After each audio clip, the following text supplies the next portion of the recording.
Before we start the show, I did want to bring up the fundraiser for this particular episode. It's the same as last. It's the Wounded Warrior Project. This began in 2003 as a small grassroots effort providing simple care and comfort items to hospital bedsides of the first wounded service members returning home from the conflicts in Iraq and Afghanistan. Since then, it has sort of evolved into counseling, long-term rehab care, and advocacy efforts. So if you're capable, if it's an organization or a fund that is interesting or important to you, feel free to donate what you're capable of. This is all going straight to the organization. I'm not going to see anything of it, and it's just to support those who fight for our freedoms. And that's really all it comes down to. Let's start the game.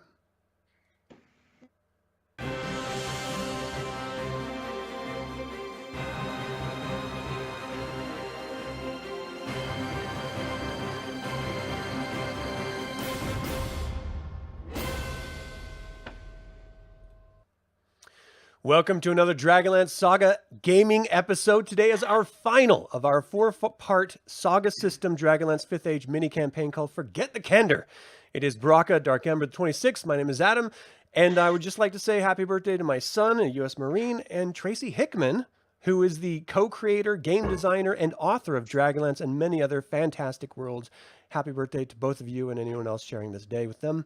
I'd like to also take a moment and thank the members of this channel and invite you to consider becoming a member by visiting the link in the description below. And of course, there's a lot of gaming products that are on sale right now, and you can always help out the channel by using the affiliate link also in the description below.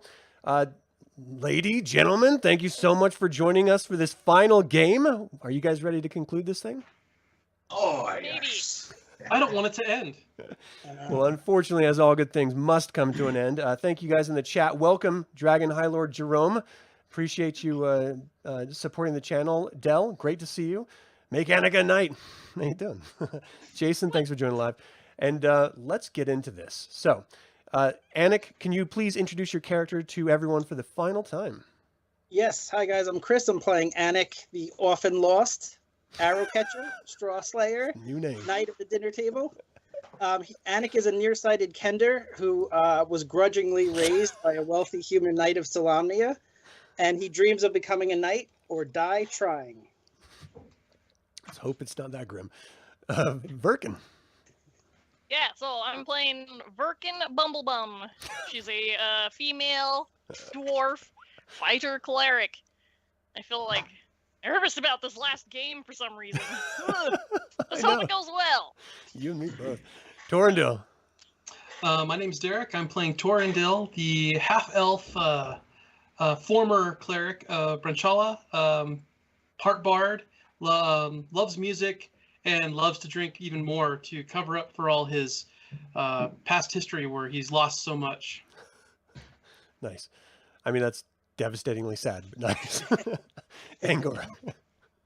I'm Angor of Naraka, former captain of the Diamond Company and revenger of apple thieves everywhere.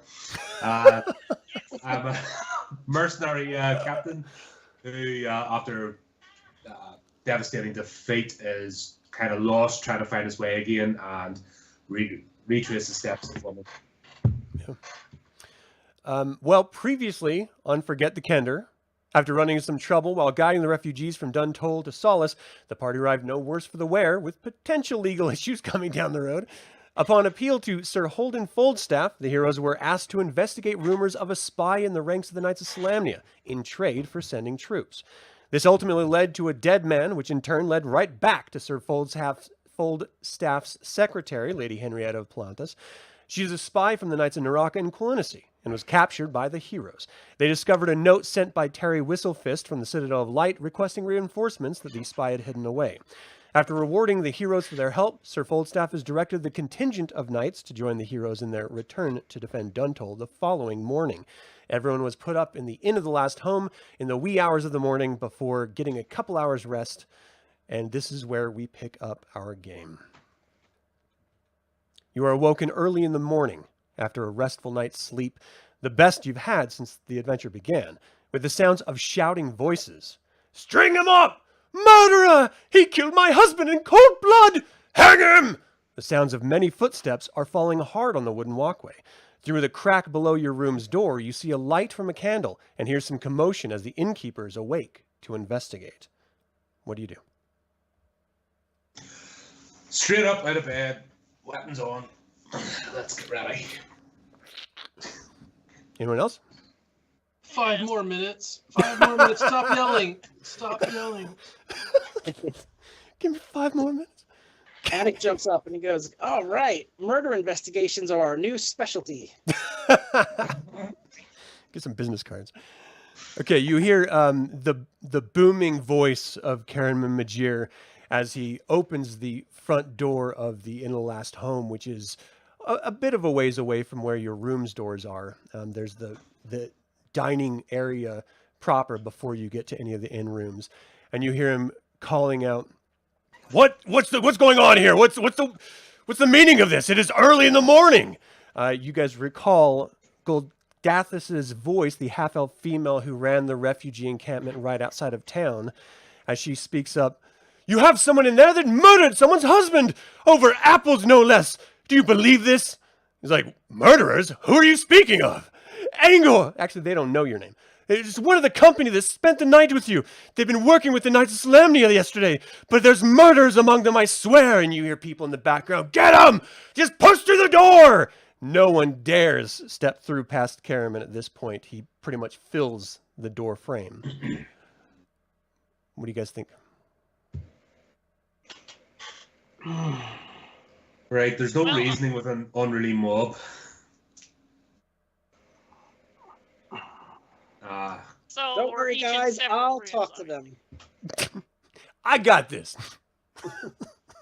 So What do you do? Tell me what you guys do. Anik goes to the lady, and he says, So right now, Karaman is Yeah. between you two. Oh, He's a okay. very large man. So you're sort of like looking around him, trying to see beyond. What you can see is, again, this is early morning, and so the sun has not broken through the canopy of the trees, and of course it's going to be mostly shade anyway because these are massive Valenwoods. And you see torches, light coming, sort of breaking into the dark inn because, again, the inn hasn't sort of awoken for the day. You see a lot of heads, and if you look down, you see a whole lot of feet out in front. And this is a group. This could very well be all of the refugees. It could be people that have just been picked up along the way and were curious. But you hear shouting and commotion, and Karaman's doing his best to try to talk down The Goldathus. same refugees that were demanding justice for the assault on one of their members? Well, you're not That is entirely in the sure business? because they're not the only refugees that have come into town. Again, one of the refugee camps was almost entirely, or common buildings was almost entirely filled. So, because someone's between you guys and the crowd, you can't really see any faces, and the only reason why you know Goldathus is there is because of her voice and Karaman's addressing her that way. So, really, that's kind of what you're looking at right now, Anik. So, how are you going to approach this? so I don't think Anik is aware that Angor did kill him from last time. I don't think they talked about it, right? I don't know. It's up to you guys. I don't. Angor, no, right? Okay. So Anik is gonna say, guys, don't worry. We just solved another murder. We're gonna get to the bottom of this. The first thing we have to do is talk to the trees. There's like a 2-second pause in everyone as they like listen to what you just said and then go right back to screaming and yelling like, Karaman, you can't stand in the way of justice. We need to hang him. There's murders about. We can't have people just on the road murdering people for no reason. And you hear this woman pipe up, clearly the wife of the husband that is since missing. And she's calling out to the crowd, proper saying, are we going to let this innkeeper stand in the way of justice? We have murderers in the camp. We can't let this stand. Someone, please, break through that door. And Karaman sort of steps, pushes people out of the way as he steps into the door frame, sort of beyond it on the outside of the inn. And as you guys know, there's walkways all across the city connecting different buildings up in the tree canopy. And there's also a spiraling staircase heading down from the Inn of the Last Home. At this point, you notice the barkeep's wife, Tika Whalen, who is the real person running this inn, starts coming out. No one else has made mention that they left the room at this point, so I'm assuming the door's open from when Anakin left. Anik left, and you see her go behind the bar, back into the kitchen for a minute. She comes back out with a pan, this massive cast iron pan, and she's standing behind Karaman, looking around. She's like, "No one's going to be murdering anyone in this town. This isn't the right thing to do. We're lawful-abiding people here. You understand this, correct?" And, people are shouting and screaming, and Karen's like, "Please, Tika, get back inside. I can handle this." She's like, "You're not going to handle this alone. I'm going to take care of this if they try to get in my inn and bother my customers." She turns back to look, sort of back toward the room space. She's like, "Do any of you know what's going on?" I get up and I start to wander over towards the door. I have some idea. I look over at Angor. Right. Use 3. Whatever happens, get out of here and go and help Duntall. But Duntall needs you. Obviously, have to deal with them all up first. Use leave by the side door. I'm going out the front. So I'm just going to step out in the front. I'm not drawing my sword. Okay? Where is this murderer but you speak? So, again, Karaman is in between everyone and the mob and you guys. Tika's there as well. As soon as you're like, I'm going to deal with this, you guys go. What's that? An inn. I'm not going to have a mob ransack an inn. Right. No, I definitely understand that. So as soon as you start moving toward Tika, she's like, what is this about Duntall? You guys need to leave. Go out the kitchen. There's a hole where we bring up all of the barrels. You can slide down the chain there. It's as safe as possible. If you go out this doorway, you're going to have to face an angry mob, and I don't think Karaman can protect you, and I'm pretty sure I can't either. I'm not going to have your inn destroyed. If you leave, there's no reason for them to come in here. Yeah, Anik's already running for it. This sounds like fun.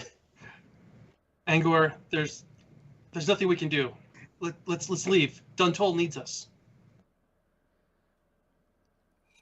Fine. That's I don't run away from a fight or a mob.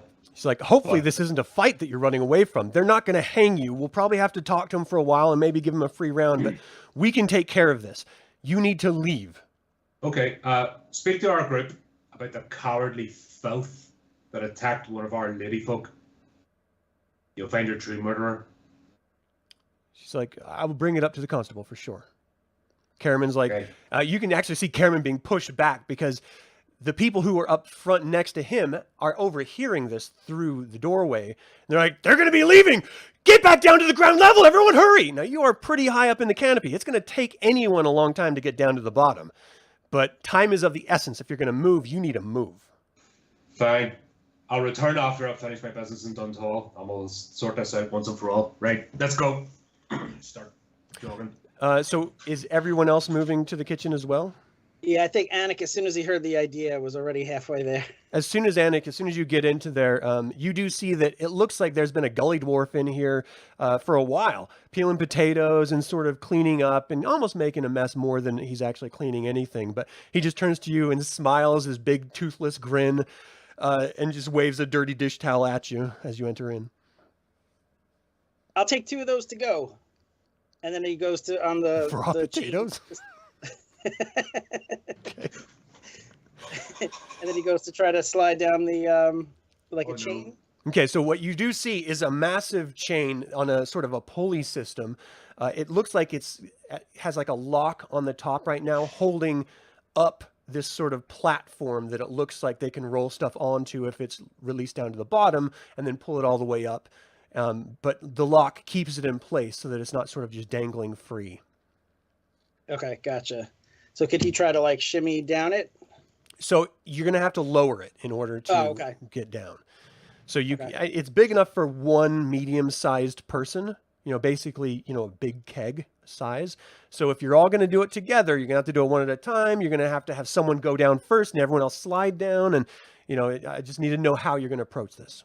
You're I think already there. Verkin should go first, and everyone else can slide down after. My lady? Say that again? I think Verkin should go down first, and then everyone else should slide down after her. Very well. You hear a huge commotion as you guys have been in here talking, and it sounds like Karaman gives this great cry, "Oh my God!" And it sounds like people are actually busting into the inn past him. You can imagine the amount of people, the amount of force that has to go through a very large man like that. So again, time is of the essence. Verkin, what are you doing? Yeah, due to my acute dwarven ears, since I have acute hearing, I kind of overheard the whole commotion, and yeah, so I ran into the kitchen, and if I'm in front of everybody here, You can move your way. I mean, Torndale was, I'm sort of jumping opening the onto the space. chain.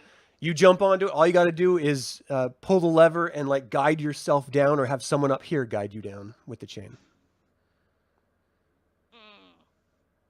Anik, could you release the lever for me? Sure. Yeah. Yeah, I go plummeting down. Oh, You're like, dear. "Ah!" First step of the game. Oh no. You guys can clearly help Anik, if he seems to start to be losing his grip or anything. So I'm going to need a combined endurance check. Whoever wants to be the primary one. It sounded like Anik was the primary one. Consider draw whatever card you play trump because the other people are helping. So endurance check. Because this is high up. You're going to have No to cards. let it down. Oh, Oh, I just drew some. deal yourself some Me cards. as well. Yeah. Can you do the endurance check? No, you're just riding. Okay. Nah. Come on, Anik. You got this. It's like weaving just a little bit back and forth as they're sort of Don't struggling, touch letting me. it down. Plummet to my death here. Okay, and I'm sorry, you said strength? Endurance. Doing Oh, endurance. endurance, I'm sorry. Yeah. So that's a 14. And is that native or with a trump? That's without the trump, and then with Okay, the trump, yeah. it's 23. Okay, so you guys together, you almost lose it a little bit, Verkin. You have to sort of almost get down like a cat on all fours to stop yourself from pivoting off the edge of it, but you're sort of gripping the edges of this thing, and they bring it down very quickly but safely ultimately, and now it's down. So I'm just going to need endurance checks for you guys to climb down after, unless you're going to try to bring it back up. You see the gully dwarfs come running back into the kitchen. You just didn't know it had run out. And it looks up at you like, 3 people come! 3 people come! All right, Anik's gonna jump on it next, I guess. Okay. All right, Endurance check going down. No trump unless you have a card for it. So the Helms is trump for that, right? For Endurance? endurance, Yes. yes. Okay, so 3, and then 6, which is also a Helm. So 4, so 10, 13, and so 19. Okay, yeah. You shimmy down like you've been doing this your whole life. You get to the bottom with Verkin. What you notice immediately once you hit the bottom is 2 kids facing the direction of the stairway, sort of leaning over, sort of hiding. And from the back, you recognize them as the children, Henry and Kylie. Oh, okay. So I'm gonna run over to them. Okay, we're Well, going to deal with I that guess- in 1 second. Sure. Torrendil and Angor. Angor, after you. Dodger.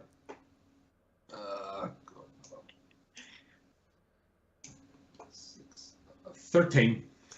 All right, you grab onto the chain and you bring yourself down. It's starting to really burn your hands as you start slipping a little bit. No, like that. I'm jerking. Oh, okay, so you end up making it down safely. It does hurt a little bit, but ultimately you get to the ground as well. Torrendil. 'Cause this is all right after one another, right? Mhm. Okay. I only have a 6 plus 4, so 10 total. Okay, I'm going to need a strength check. No, you know what? I'm going to need an agility check. An You agility. Ooh. lose your grip a little bit. No. I'll catch him. I'll catch him. So I got a total of 3. Okay. So, My agility's 2, by the way. wow. Only 2. I can only count to 2.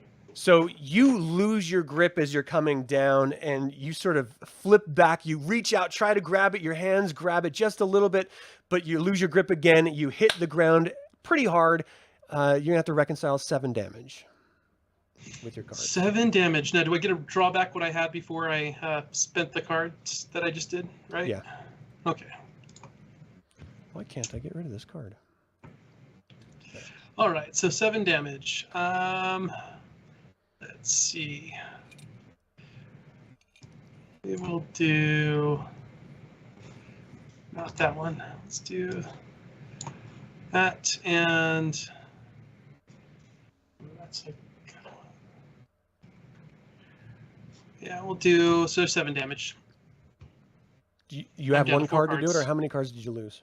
I lost 2. Okay, so just keep that in mind until you guys can rest. Okay.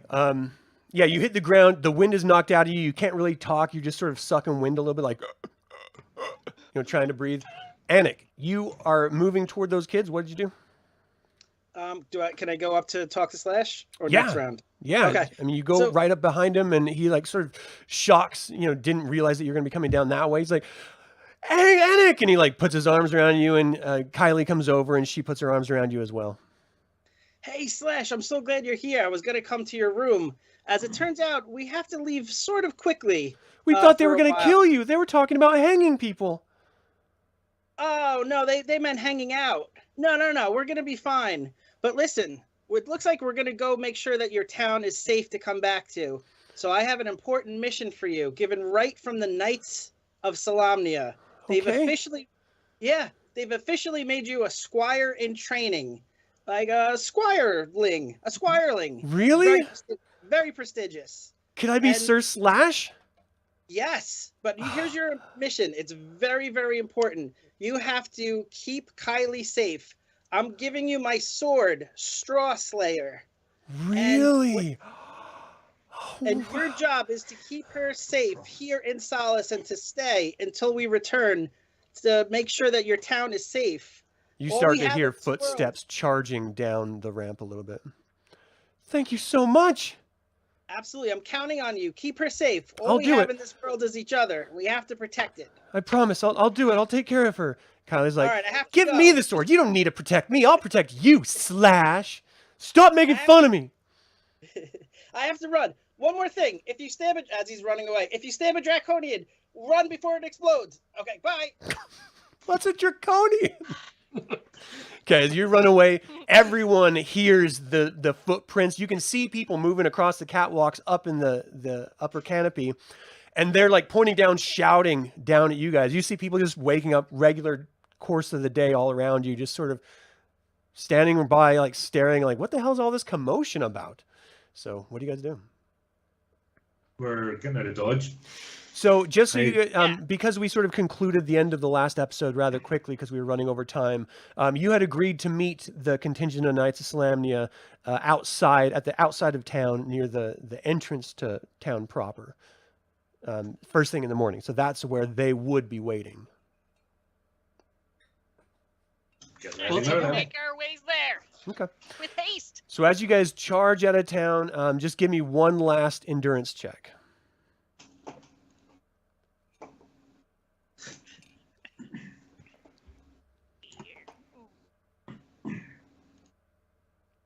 Mine's a 7 total. Okay. Mine's a 9. 13. Nice. Working. 19 total. Wow. since I had Okay. Speak to them. So Anakin's the only one that's sort of hurting a little bit from the run. But other than that, you guys are all staying together pretty well. There's no consequences for that, just to see how you're holding up. And ultimately, you see these knights sitting around, just sort of leaning. There's 14 of them, just sort of leaning back, waiting. Just sort of joking around with each other and having a good time. And then you guys just come charging, running up. You see them sort of stunned for a moment, like stand up and like put their hand on their swords, and they sort of recognize you from maybe descriptions that their boss gave them. And you see one of these gentlemen stand up and sort of approach you as if he was the leader. He's like, "Hello, my name is Sir Paul Uthvanderdash. I am a Knight of the Sword, and I am the man in charge of this contingent. I understand we're headed to Duntole. We should probably start moving before daylight hits us." Sorry, Sir Duntole. We thought we were late. Yes, good advice, sir. Let's get going. Vanderdash. You all look like you're sweating pretty badly. Are you okay? It's just bad head no more. You know what it's like. You think you're late for something, and this is so important, and you you fine sirs have kindly offered your assistance I to understand. save this village. I understand. Be admissive, we turned up not our tardy with our punctuality. Well, I am the lieutenant of this company, Sir Samuel Forrester, Knight of the Crown, is in charge of his squad, and Sir Quentin Worthington, Knight of the Crown as well, is in charge of his squad that makes up our contingent. Let's continue. Let's go. Are you of the Vanderdashes of the Salanthus? Do I know you, sir? Of course, yes. Oh, well, I just remember that, and I'm just like, put my head on his shoulder. I start trying to talk to him, like, so we can get moving and kind of push him as we're going towards, to kind of like, Right. just keep him distracted, so that maybe hopefully the people that might be coming, we might be able to get moving faster. So I kind of just kind of direct him while I'm saying, oh yes, I've been to Salanthus, and I think I know your cousin Ariel. Okay. So you're doing that, Verk, and you're the only one here with acute hearing, I think. You can hear people in the distance sort of like shouting, and it's like they're still trying to find where you guys went, and like they're still in pursuit in some sort of rough way, but it doesn't seem like they know exactly where you are, and you guys can probably just go ahead and hightail it and not have any issue. Excellent. Sir Vanderdash, you visited my father's castle once. You probably remember me. I recognize your voice. I was the loud noise coming from the locked door upstairs. He leans over to you, like he just turns over to you, Torrendale. He's like, a Kender. Oh, yes, he was raised by a knight. Was his, I guess stepson? I don't know. How unfortunate. Very well. My Well, father wouldn't put it that way. jeez. Yeah, I mean, he's fine, just sort of chatting and shooting the breeze. They're leaving at a leisurely pace. If you're sort of like, urging them along in ways either through word or through physical means, then they just follow your pace that you set. But that's kind of it. Is there anything else you want to do? Not make it too obvious, just a brisk pace, but not actually sprinting, because that would be suspicious. Everyone's running. No, we want to get our calisthenics in. Come on. We run every day. Cardio for the day. Hey, all the way. They're calling cadence and stuff. All right, so you're all moving together. These knights, this is what they train for, and so they even in full plate armor, all of them have a shield and a sword, very polished armor. They look like they're going on to like a parade or something. I mean, they're just really put together well, and you guys are just sort of haphazardly thrown together. You've been in shit for weeks, over a week and a half now, and you're just like, you didn't get much sleep last night. The sleep you did get was restful, but you guys look pretty ragged in comparison to this shining example of knightlyhood. So not surprisingly, the entire way to Newport's is uneventful because no one wants to deal with trying to rob knights or mess with them. Just them alone. Is there anything you guys wanted to do on the way down to Newport's? Maybe pick up a few supplies, and we left in a bit of a hurry. Mm-hmm. So there's nowhere. There's going to be like, small business stands, like stuff like that of people selling food along the way is just sort of like waypoints. So you could easily stop at some of those and sort of pick up enough for the journey to Newport's, at least tide you over until you get there. And then in Newport's, you can just buy whatever you need to buy. Sounds good. Okay. Angkor, while we're traveling, is there any way you could teach me like a fighting style? If there's going to be a big battle coming up, I thought it'd be good to have like a second style besides jumping on someone's back. Could you help me? You have actually acquitted yourself quite well, Kender. We can spar, certainly, when we get a chance to rest. I can show you some basics with a sword, but don't sell yourself short. Despite your stature, you have acquitted yourself well in battle over these last few weeks, and I commend you for it. Oh, thank you, Angkor. Can't not, he's almost slim more than me. Can't argue with that. Yeah, you've been effective. So you guys arrive at Newport's early the next morning. It takes you, almost a full day of travel to finally get there. And it's very easy to secure passage with the help of the knights. and the passage in the open sea. So let's talk about the weather here, because we are getting later in the season. And it's always been drab this entire campaign that you guys have been in, whether it's actively raining or whether it's just overcast and just sort of fresh dew. At this point, as soon as you board the ship, it starts downpouring, and this weather does not abate at all. The sea is very, very choppy, and it's very difficult to get your footing in. Can I get some endurance checks from everyone just to see how you deal with the very choppy open sea? I got a total of 6. Woof.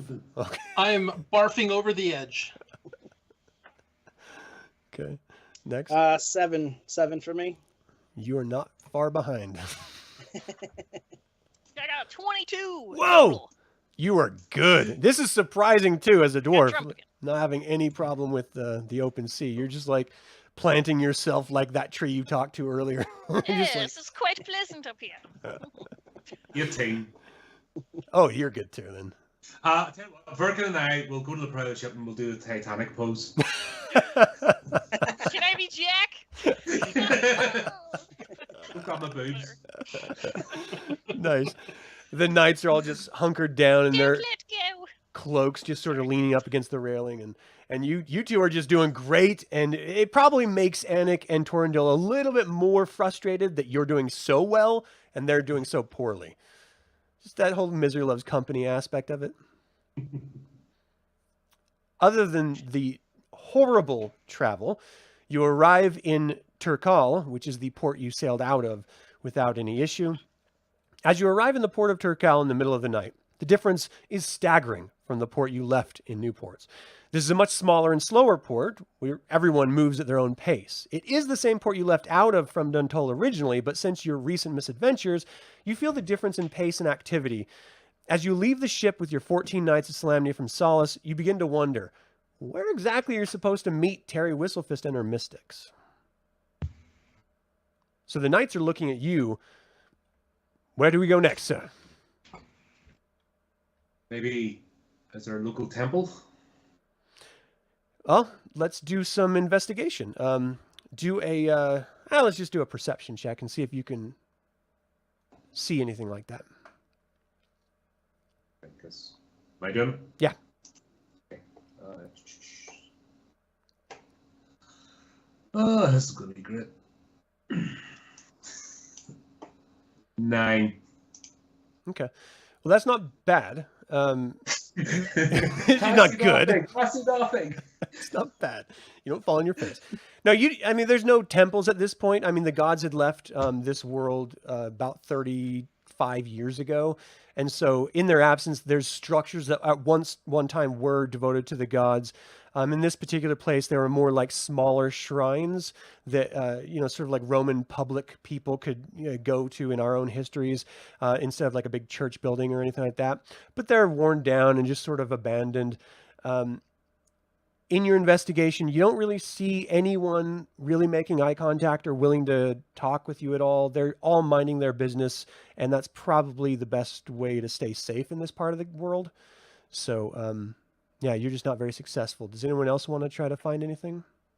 I'll look around a little bit. I'll do some my own investigation. Okay, what exactly are you looking for? Or? I'm going to be checking in the marketplaces and ask around about a Kender that may be accompanied by several mystics. Okay. Just looking to see if anyone has seen anything or heard anything. Right. So let's do a perception check again. Okay, I got a 3 of orbs plus my 9, so that's going to be 12. That's a trump, right? Yeah. So let's. That's going to be a 15. Okay. All right. So you're asking around, you're looking in the marketplace, and you run across a few of the merchants who have actually seen a Kender being accompanied by 4 other individuals.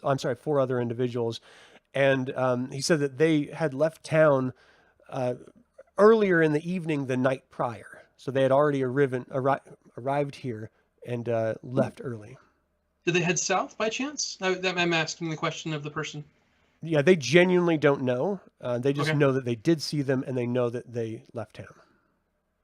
Okay, I informed the rest of the group of my findings, and I think we should head south. Duntoll's directly south of us. Are you sure? I thought it was north. Oh my Well, God. then I point out to the sea to the north and go, we can go north if you'd like, Master Kender. Oh my God. Oh, no. Let's follow you. Let's follow you this time. The knights are like, perhaps we should have a conversation about what to expect once we reach Duntoll. To be quite honest, we don't know anything. Sir Forrester told us that we were at your disposal and that we are going to be somehow supporting you in something, but up until this point, we have no idea what that might be. So perhaps you could fill us in. Scroll? Who kept the scroll from last time? Yeah. Who has it? I mean, who had it? It was, I think Verkin had it, right? Didn't you Yeah. have I had the what? The scroll? the scroll with the message? Ah, Terry's Yes. message? Okay, so I'm gonna read the message out loud to them, Oh, to the knights. Okay.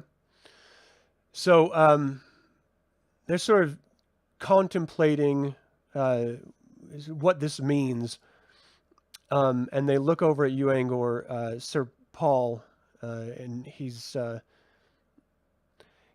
a little bit of concern written on his face. You know, he's like, this speaks of Dragon Overlord manipulations. I'm not entirely sure the soldiers we have here are enough to deal with that type of situation. well, I've made arrangements hopefully to have reinforcements, but the important thing is we don't leave defenseless villagers to the whims of raiding bandits under whatever guise it may be. They've We done certainly nothing agree to with deserve that. this. We agree with that. I suppose it just comes down to what our approach is. If there's an opportunity to observe the town before we actually arrive there, that would be ideal. Do we have any scouts? I point to the Kender. The knight refuses to I even just acknowledge that as a hand goes in the possibility. face, you know, like. He's like, because quite honestly, what if it's already been taken and we're walking into a fortified front? We need to have a plan. I could always pose as being a bard traveling in to entertain the troops that are there if it's been taken, or find out any information and return to you. That way our force does not get discovered. If I don't return, you know the town has been taken. Very So true. we stop short half a league. I think that's a from good the idea. village. Any word on this person we're supposed to be meeting? They've already left. They're on their way there now. I wonder if we could catch up to them if we double time. We can try. Right. Men, we have a job to do, protecting the innocent and catching up to the mystics that will support us in that effort. Let us move at a double time pace. After you. Breaking into double time. Double march. So as you guys, again, the rain has not let up. Everyone is completely soaked all the way through to the bone, and the temperature is actually pretty chill. So you're cold, you're wet, you're not very happy. Having to run and slog through this is almost marshland. It's so bad. Added, to that complexity with the fresh rains, this is a miserable experience. Compounded yet again is the fact that there is this morning fog that is insanely thick that you can't see 6 feet in front of you with. You know your direction sense. We're going to check that to make sure, but you have no terrain in which to guide you. And from this location, the road is really sort of like washed out at this point. So you're going based off instinct and memory here. So who wants to be the leader of this to give me their perception checks? I got a decent perception if everyone's okay with me doing it. Yeah, whoever has the best. Yeah, mine's a 7. Mine's terrible. It's not bad. 7's not bad. Okay. Arendelle. I'm going to go ahead and do, so that's going to be a total of 15. Okay. You're convinced that you're going the exact way that you're supposed to go, and everyone else feels, like they have trust in what you're doing. The knights have no idea, so they're just trusting that you do, in fact, know where you're going. The morning fog is thick, after a couple hours, you start to see a form appearing in front of you through the mist as you're approaching. The first thing you notice is a high-pitched screaming sound as the fog begins to be pushed outside from this center point, and you see a Kender spinning her hoopak, clearing the fog. This Kender stands about 5 feet tall. She has auburn hair pulled up into a top knot, and the lines in her face belie the youthful countenance she is otherwise carrying with her. Her smile nearly reaches her ears when she sees the Knights of Solamnia approaching, and you see 5 forms emerge from the mist to stand behind her. All are dressed in chainmail and surcoats. They all look elven in some way, though some have distinct human aspects to their countenance as well. Their surcoats all bear the sigil of the Citadel of Light. And smiling at you, "Are you the knights I sent for?" Anik's going to run up to her because he met her that one time years ago. It was the first Kender he ever met. And he goes, Terry, it's so good to see you. Let me introduce you to my friends. You see recognition start to dawn in her eyes. She's like, "Oh, it's wonderful to see you." She reaches out, just grabs you and picks you up as you're trying to, introduce everyone. She's bouncing up. "How's your mother and father? It's so long since I've seen them last." "Oh, they're doing good, I think. They didn't seem that sad when I left, but I'm sure they miss me now. But let me introduce you. This is Torindel the Fabulous, Birkin the Victor." You see her walking up just at each one. "It's such a pleasure to meet you." She sticks her hand out. And this is Anger of Naraka. "Don't take his apples." She's like, "You mean his Adam's apple?" Well. The knights, you see the knights come up. "My name is Sir Paul Vanderdash. This is Sir Samuel Forrester and Quentin Worthington. We are here to assist in any way that we can." And the other mystics are sort of hanging back. You see this elven woman approach. Beautiful. I mean, no matter who you are, you can't deny the sense of grace and beauty that just emanates from her. And it's not just from her physical appearance. Just setting eyes on her, there's a sense of peace and power that just sort of emanates from her. Says, "My name is Maribel Clayton. It is a wonder to meet all of you. Now, if you'll please tell us..." Beautiful, not Morford Clark, yeah? Well, I'm sorry, what'd you say? She's Kate Blanchett, beautiful, not Morford Clark. Yeah. Kate Blanchett. So she just asks, "What exactly are we facing in Duntole?" Suppose we relay the story of what's happened to date. Okay. About the expedition. Explain that we went out to find Terry in the first case, which led us to the discovery of what do you call him? The spy? Lord. No. We saw the sigil. Gareth, your old veteran buddy? Yep. Okay. He was with Terry, and the Lord. We saw the sigil. As soon as you say Gareth, that was with Terry says, he wasn't with me. That son of a bitch stole from me. He tried to kill me. If it wasn't for my trusty donkey, I never would have made it out in time."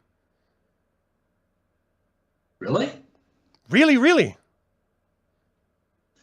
Maybe you should fill us in on what happened. Well, it's just like my note said. I was traveling back from Kerr. I traveled this road many times, and I've never had any problems. I'm quite the tricky person to get a hold of. Anyway, on my way through Sable's realm, I was accosted by this beastly ogre and this human with a very nasty mouth, if you know what I mean. I mean, stuff that I would never say around my parents, and I would hope he would never say around his, though, based on his countenance, I suspect he has. That type of character. They all attacked me. I ran as fast as I possibly could. They were mentioning something about leaving no witnesses to what they were doing. Of what they were doing, I have no idea. I chose life. It's the best choice in every case. Angor, I don't think you're getting your money back you gave him. Yeah, it's the night. Slow burning anger starts to build. I've thought of having actually encountered a traitor and not realizing. I curse myself for my stupidity. Terry's like, "Oh, you shouldn't feel bad about yourself. How could you possibly know? But I will say this. If they are truly from where that necklace said they were from, Thunder, Stenendus, the lesser dragon overlord, this could be a problem. I suggest that I go first and scout out this town before you all get there. I'm very successful at what I do. I've been doing it for many years. Sounds like a plan. Torrendale, do you want to back her up at the outskirts in case anything goes wrong? I can do that. She's Quite a like, keen eye. goes over and pats Torrendale on the arm. She's like, don't worry, little child. I can take care of this. I'm good at what I do. I just don't really know you. And I feel better working alone if I can make sure that I can get out of there. I don't mean get in with her. I mean, wait by the outskirts. Ah. So if there's any warning. So he stays, just stops at the outskirts of the town and watches her go in. And then if there's any excitement, let's just say, Torrendale can get back to us first while we are catching up. Okay. So Alright. you see her pull up a dagger out of a pouch that she was carrying, Torrendale. And she's like, you should probably use this. It'll help you along the way. And it's your dagger that she's giving back to you.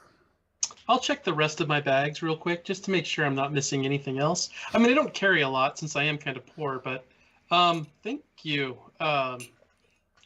Yes. Well, you all get to know each other. We'll be back with intel. Come on. She just starts, just sort of jogging away through the mist and rain. And you've noticed that after she stopped spinning that around, you guys started talking, the clouds started moving right back in the fog. So you are now once again enshrouded in fog. Torrendale, are you just following her? Yeah, I'll just follow her. Okay. I'm going to try to make sure I maintain my bearings if I can, even though it is so foggy and difficult to travel. Yeah, So. you do see her stopping from time to time. She's like, wow, you half-elves really are slow on your feet. You must be eating a lot of those apples, I suppose? Not so much apples, more of an old war injury. That's unfortunate. You should probably walk it off. That's what I hear people saying a lot. Walk it off. So what are you guys doing here back with the knights and the mystics and each other? Guess we'll introduce ourselves to the Mystics. Appraise everybody on events to date so that we're on the same page, and then prepare to start moving up slowly towards the village. So as you guys are slowly moving, everyone's encouraged to keep down hushed voices. It's going to take you a number of hours to actually get to the outskirts of town, assuming you don't, overstep and accidentally stumble into it through the fog. The rain is coming down lighter than it was closer to the actual port itself, though visibility is still incredibly stinted. This fog, actually, you know what? Can I get a perception check from Anik? You had some sorcery points that you haven't used. Is that correct? Yeah, just 9 points. I could try. Well, I just need a perception check from you. Oh, okay. Perception is 4. 4? Yeah. Okay. You think this rain is really frustrating. You don't notice anything other than that. Sir Paul is sort of whispering as you guys are walking in the direction to you, Angor. He's like, might we have a bit of a conversation on the way there, as long as we keep it down? I'm a little concerned about the companions that you are with. I've never known a Kender to be reliable, and in combat, I'm concerned that we may, he could make things worse for us if he joins us in combat. Absolutely, I hear your concerns. However, we've been in combat now at least 3 occasions, and believe it or not, he's acquitted himself very well. I'm surprised as much as anybody. The Kender. He actually dispatched quite a few draconians in his time since we've been together. That'll be. Which is no mean feat. Indeed. Well, I'll take your word for it, and I won't worry so much. But again, I do feel inclined to bring up the fact that we have women amongst us, and these mystics must be protected at all costs. We must stand the front line, and I wouldn't want this female dwarf to get in the way of actual combat. They are the fairer species. Well, all I'll say to you is that every person here has acquitted themselves, and if not with the sword or axe, with healing arts and other means. This group is tested beyond any expectation in a short period of time. Can you say that? about a lot of soldiers companies? No. Most of these soldiers are pretty green, to be quite honest, with us. But they are knights, and they were trained. They just have not seen actual combat themselves as of yet. We will be trusting in your guidance once we get there. Oh. And we have been trained in the arts of war ourselves, and we can, together, I believe, come up with a satisfactory plan of action. Well, as you know, combat is the true tester. Training is fine, but until you have an actual opponent who's as motivated as you never know. So all we can do is our group, will play our part more than enough. All we ask is the same from yourselves. And just remember, the main goal is to protect this village. Agreed. So as they're having a conversation, Verkin, Maribel approaches you from this side, one of the leader of these mystics. And she sort of leans into you as you guys are walking side by side through the fog. She's like, I can't help but notice you've got some light about you. Have you trained in the spiritual arts? Yes, I have for many years. I wonder why you're not still at the Citadel. Well, I have a great desire to travel these lands. Have you found anything more interesting than the divine light of selfless service? Honestly, no. But I have a great appreciation for meeting as many people as I can. I can respect that. Humanity, in all of its variety, us mortals, must work together against these aliens that have taken control of our world. And one day, perhaps, you see her just sort of lift her head and sort of look off through the fog as if she acts like she's seeing like the old constellations in the heavens. One day, perhaps, our gods will return to us. Perhaps one day. I look forward to it if they ever do. Were you a follower of, oh, what's his name? Riox, I believe. Yes, absolutely. To me, he is the one true god. Well, he is certainly counted among those favoring the mortals of this land. If you ever require any training, I would be more than happy to help you with it. I would be very honored. Wonderful. If you were to offer your training. Anik, you notice in your hands this healing pouch. And the only way you know that it's a healing pouch is because you've seen them on Verkin before. It looks unfamiliar. It looks like it has the symbol of the Citadel of Light, actually, matching some of these mystics or something. But someone must have dropped it or something. They're lucky I'm around. People tend to lose things when I'm not around. I'll hold on to this until the true owner returns and asks for it. Okay. So, Torrendale, the journey through the fog seems to only be getting worse. The further you go, you're starting to tire a little bit. Terry seems like she is just hooked on the oldies or something, sweating to the oldies. She is just keeping up in her, even in her older age. She is just plowing through ahead of you. It's getting more and more challenging for you to find her, and you see her growing more and more frustrated, having to stop and wait for you to sort of catch up and re-see her, and then move out together again. She stops at one point, and she's like, "Should we stop and allow you to rest, Sir Half-Elf?" No, it's fine. It's fine. You can look like you're getting a little peakish. You go ahead and go ahead of me if you need to. I'll bring up the rear. Keep going. Very well. Once you see any sign of the village, if you don't see me, sit and wait. I'm sure to be back in a moment. I will do so. Is there actually a tree or something that's or some sort of like structure or something outside of town that would be a good waypoint that we could use to meet up if we get separated? When you originally moved into, traveled into Duntoll, you remember that there was caravans entering the town.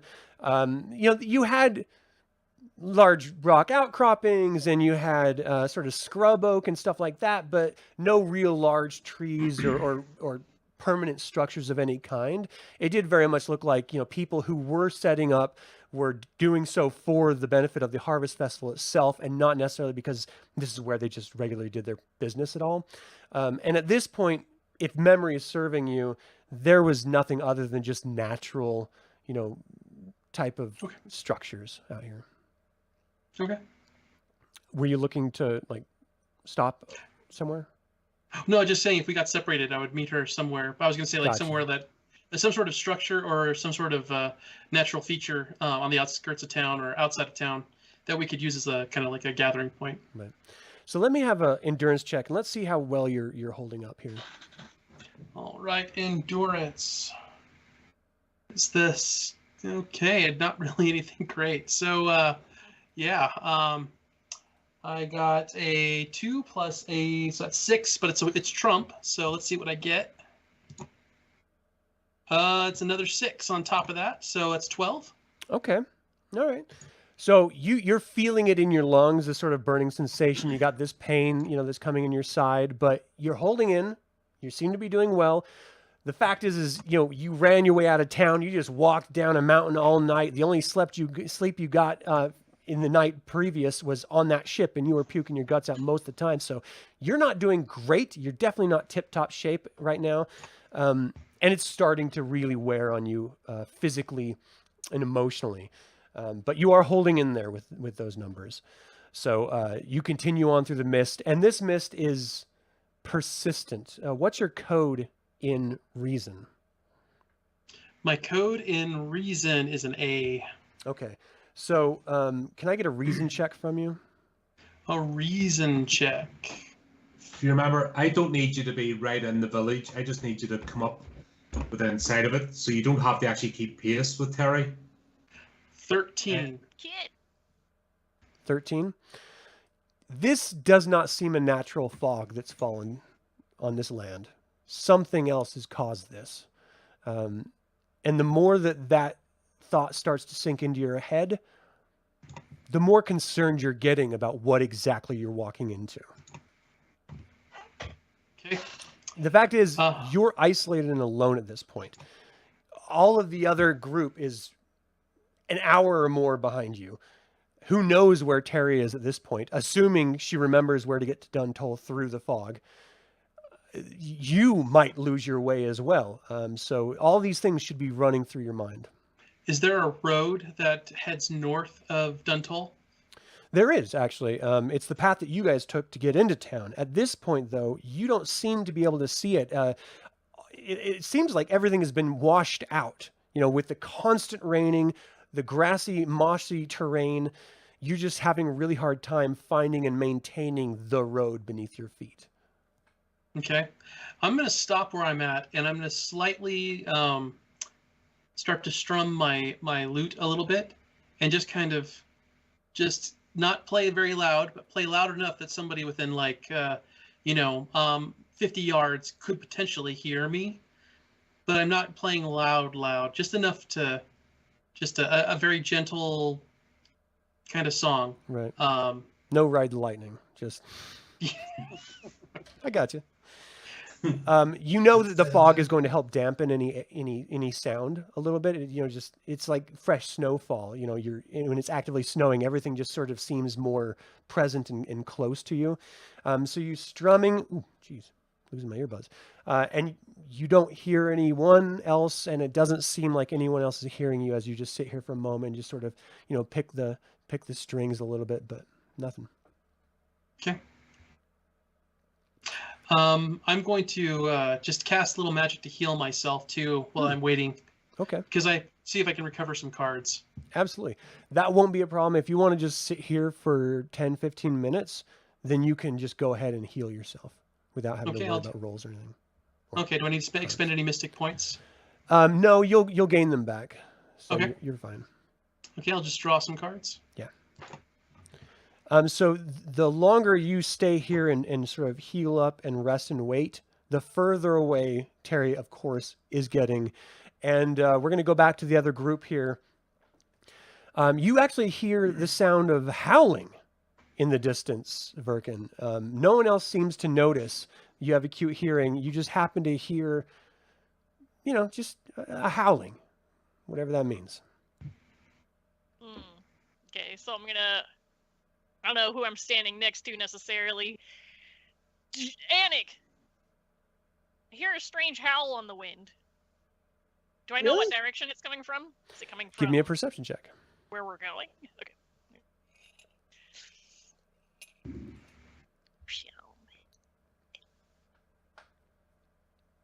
Should I do it or her or Verkin? She's doing it.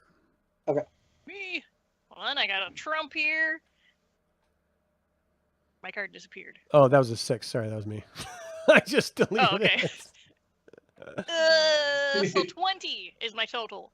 Okay, so that's an orb. So that's Trump as well if you wanted to keep going, but that's enough, just to let you know. Yeah, I'm gonna draw another card. Just to see how far it gets. 23. Look, it's Gold Moon. The original was Trump too, just so you know. That's Yeah. 6, so you can keep going. So you're know exactly it is coming from the direction that you believe must be the town, and you guys are not facing that direction. I don't know if we should head towards this strange howling noise or not. The often asked question of every victim: should I head towards that howling?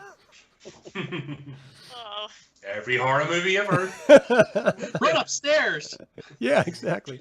Maybe we should investigate the crawl space. Yeah. So I'm what do you want to do? curious. Do you tell anyone? Yeah, I'm gonna tell Angor and Anik that the strange howling is coming from this other direction than where we're headed. That's not where the town is?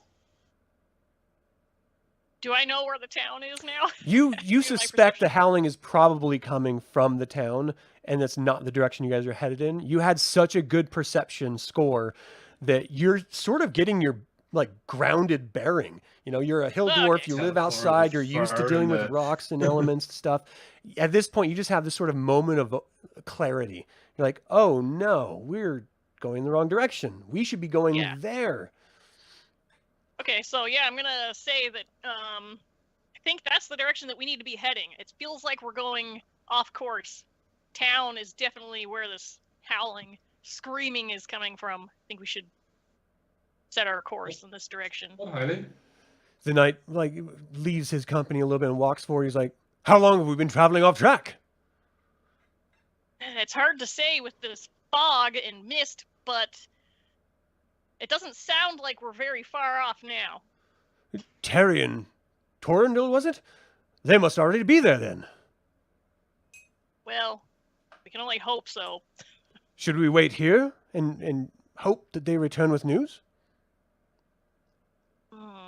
I think we'll have to meet them in town. Start heading that direction. Very well. Torrendale is acting as a waypoint, so we should encounter him first before we actually reach town. That was the plan. Let's hope we all stick to it. So as you guys continue through the fog, Torrendil, you're finished sort of patching yourself up with your magic. And again, the fog and the rain and the wet and the cold and the misery and the worry, it's all sort of setting in. You have rested a little bit, but what's your plan at this point? Excuse me. I'm going to keep playing the music, but I want to try to see if is there anything I can do with my magical abilities to kind of fight the fog? I don't know if I can resist it because I only have sensitivity, channeling, and healing as my schools of magic. Right. With channeling, you could boost some of your senses, through your stat blocks in order to try to use maybe your perception or, something like that. That might help you battle the effects that the fog seem to have. Sorry. Yeah. Yeah, let's do that. Okay. So let me know what's your the point buy here that you're doing. Invocation time? I'm going to take my time to make it easier. Let's see. Spell casting requirements. I will do it over 20 minutes. Okay. That's So 2. difficulty is 2. I'll do it on myself. That's 3. I will cast it over. The duration will be 1. Let's do 1 minute. That's another 2. And individual is 1. So, and that will be a total of 1, 2, that's 3, 4. So it's 6 plus. What's the point bonus for the effect? Let's go with a 5. Why not? It's 2, so that's 7 points. Well, I mean, I'm gonna put 5 difficulty into it. Oh, okay. Wow. So I'm gonna do plus 20. Yeah, holy shit. Okay. All right. Do the point buy, and let's see. Can you play that out with your cards? Yes. Let's see. So that's total of. That was a total of what, 11? 6, 7, 8, 9, 10. Yeah, 11. 11. Okay. So I will play with my 5 of hearts, which is a spirit, which will give me a 12 on its own. I can go ahead and. Do you want me? Will it make a difference if I draw another card? No. Well, yeah. I mean, it'll mean whether you Okay. succeed or fail. Yeah. Okay. So I draw. Oh, I get a 1. Yeah. So what was the total? 13. 13. Okay, so you reach within yourself metaphysically, and you just feel clarity start to spring into your mind. The effects of exhaustion start to leave your senses, and though the fog persists, you start to be able to actually hear a little bit more. You can hear squirrels, sort of like groundhogs or something, running around in the distance. You start to notice that there are still actually birds chirping in the distance that you didn't hear at all before, though they must be pretty far away. At this point, what's your total number for perception? 29. Yeah, I mean, you have this sense that you've been here probably a little bit longer than you thought, but you probably should have heard something from the party by now, coming by. You know that you are, in fact, on the road in order to get into town, and Terry has been gone for quite some time as well, with no word. So you hear this sort of sound of a hound crying in the distance, but it is, of course, straight down the road toward the town. You're right on the outskirts of town at this point. You're confident of it, though you don't actually hear anyone or see anything. Okay, can I, while I have my senses peaked. Oh, by the way, how many points did that cost me? 5? Is it the cost? The total cost is going to be the 11, I think. 11? Okay. 11, I'm just making sure I marked that off.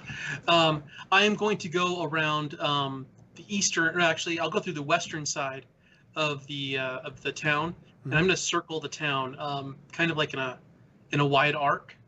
And every once in a while, I'll strum my my lute just once, to make a kind of a noise, hoping that somebody from my party will hear that and know it's me. Yeah, right. But I'll do it like once every 4 or 5 minutes, and then I'll just move on, and then I'll go and just keep going in a wide berth around the town, trying to see if I can let the group know where I'm at. So, right. Okay, so let's get a perception check from the rest of the group here. So Angor, Verkin, and Anik, perception, please. Moons. 6. Sorry, Torrendell. 11. Okay. So that was whoever got the 2. That's Trump, right? Yeah, that was me. I got 17 total. Okay. So you're the only one that hears this almost strum of music, like from an instrument, like just one single strum, and then it stops. But you heard it. You can pinpoint the location, you believe, as well. Okay. You guys, I'm fairly certain that I hear the strum of a lute that can only be Torrendil. I think we should gather him, join forces once again. Sir Paul speaks up. I believe we need to find him and tell him to stop strumming. He's going to alert people to a presence. I agree. The sooner we collect him, then we can resume our silent investigation. Lead on. Okay, so I'm going to head towards the location where I heard the strumming from. Okay. So through the mist, you start to see each other's forms appearing until you're within range to see each other, and 10 feet or so, and you can actually see each other. Cool. I'm gonna wave. Okay. I rush up to them and say, "What are you doing on this side of the city?" What are you doing Okay. over here? Yeah. I think we've got turned around. This mist is, I don't think, wholly natural. What news? Torrendale, it's not my fault this time. It's not my fault. We're on the west side of Duntol now. This magical fog is definitely not natural. I agree. So We should head back to the north and go where back. is Terry? She went into town. I don't know. I heard a hound making a strange noise. I hope that's not Terry having to subdue a dog that was guarding or something, but I don't know. Let us return back to the road north of town. Follow me. I can take you there. So it Great. seems like the Okay. closer you are moving around the outskirts of town, you can start to see shapes of buildings and fortifications. You all know that you had already built these sort of fortifications around, but it looks like it's been bolstered a bit. So the sights before you appears that you perhaps are a little too late. The fortifications you made to defend against the first wave seems to have been bolstered and extended around the entire village. Sentries seem to be posted throughout. With visibility hindered by the fog and rain, you can't be certain of their numbers. Smoke hangs like a heavy blanket above the town, and the only sounds you hear are from your own breath.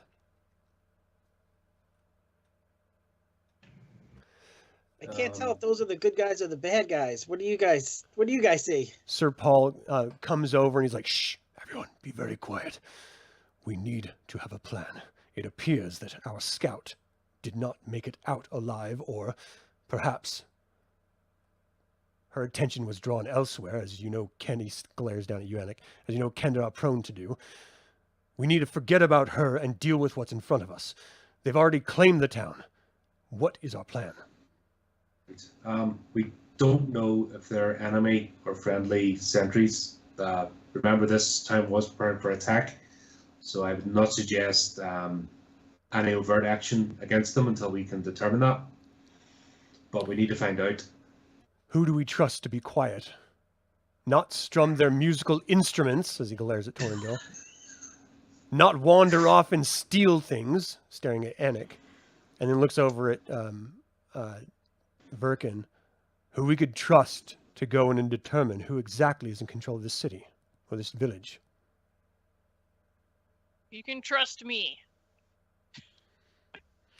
Very well. You see Maribel sort of come forward. She's like, traditionally, we do believe in allowing you knights to make all of the plans, but in this particular case, I agree wholeheartedly that Verkin should be the one to approach the town. Would you like me to accompany you? Yes, I think that would be a suitable course of action. You see her start to chant almost ritualistically, and your appearances, according to everyone else, start to almost shimmer. And as this sort of magical light unfolds from initially in her chest and outer arms surrounding both of you, you almost fully disappear. Though if you just focus your eyes, you can still see each other. She's like, we must hurry. Oh, cool. Okay, let's go. You guys see these two women almost completely disappear and just then disappear into the fog. So Sir Paul asks you, Angor, well, at this point, what should we be doing here? Should we hang back further? I feel a little vulnerable being this close to the village. We need to stay within sight of those sentries in case anything goes wrong and be ready to assist our friends. He calls over, Sir Quentin, Right. Sir Quentin, come here. I want you to take your knights, run around south. Sir Samuel, I want you to go around north. Stand, wait for my battle call. As soon as I blare my horn twice, that means to move in and attack if that is what we need to do. Otherwise, you know the rest of the calls. One means come back here. Do you understand? Yes, sir. Absolutely. Let's get to it. They seem very energetic. They lean over to, Paul leans over to Maribel. He's like, might we distribute your mystics with these squads? She's Yes, of course. Oh, no, she's not even there. He looks over to She's one of with the me. other, yeah, he looks over to one of the other mystics like, might we distribute you amongst our knights, the squads? They all consent to, splitting apart. So there's 2 for each squad, and they all leave to the north and the south. Sir Paul is sitting here with Angor and Anik and Torrendal, and he says, at this point, I think we need to accept that Terry isn't going to make it back. No! Shut your mouth, Kender. Stay quiet. We can be easily discovered, and we will be the ones also never coming back. Now, What we can can't do create a is feed- diversion if we have to. Well, if we were playing cod pieces, we need to go for the king. Who's the king? Well, as soon as we find out who is in control of this city, then I think that will be determined. So moving over to Verkin and Maribel. You guys are... she's like sort of hand on your shoulder, sort of gripping your sleeve a little bit just to make sure you stay within a certain distance of her. And she is sort of whispering, I've never done anything like this before. I have to say, it's quite invigorating, this adventuring life. Well, yes, just stay calm. This is a very serious matter. As you guys start to approach, you hear this deep, loud, guttural sounds that has been dampened by the fog and distance up until this point. But it sounds, well, give me a perception check. Okay.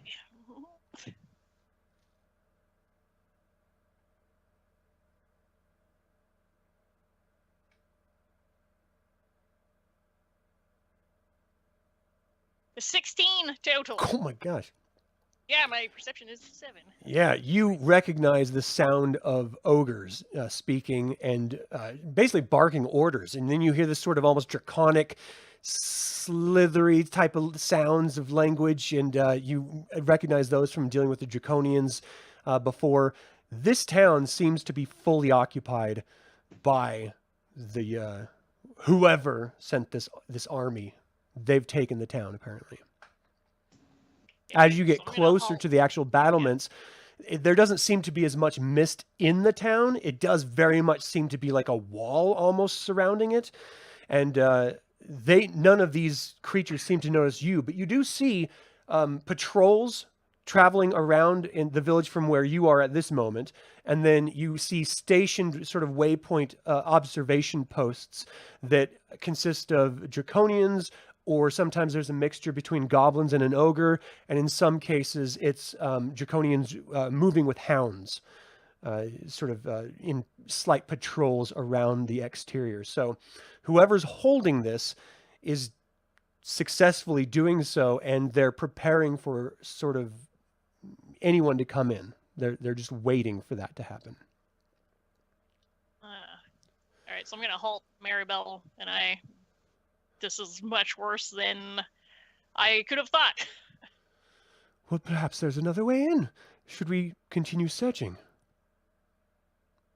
I can hold this spell of invisibility up for at least another few minutes if you want to continue. A few more minutes. Very well, yes. So we're gonna investigate the perimeter. Okay. Our entry point. You see no indication that Terry's anywhere around. You don't really hear anything except for when the creatures start talking in their native languages to each other. And what languages do you know? Have you ever noticed, made a notation at all? I have not. Okay. So you probably are familiar with Ogre, just by nature of, having that as sort of a hated enemy of yours. Some basic, language, keynote, like word notes from the language. And you can tell from everything that you've got, in the time, the couple minutes that you've been surveying and sort of walking the perimeter here, that they are anticipating some form of resistance, though they genuinely have no idea of by what numbers or when it's supposed to come. And you actually are getting the sense that some of these people are a little tired of waiting. They don't seem to be all in agreement. This is not a trained war party. This seems to be a group of mercenaries, to your experience, that they're losing their desire to continue doing what they're doing. They're being paid to do. Okay. At this point, I think Maribel and I should head back. Okay. To the Knights. So you head back to the Knights. Gentlemen, you are all just sitting around talking, and then suddenly appearing right in front of you is Maribel and Terry. I'm sorry, Maribel and Verkin. What news?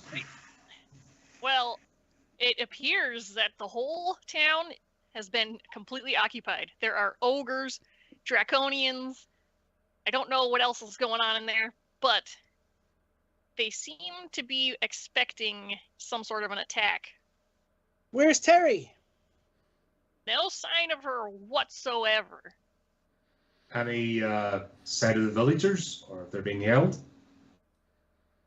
I did not get that close to tell, but from what I saw and what I heard, it's not looking good.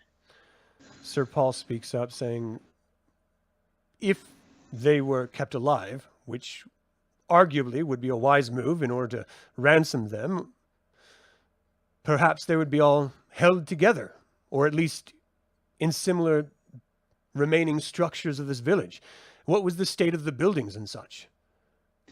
And, just from walking around, you knew that, there had been massive fires from the last time you were here, and they have not been rebuilt at this point.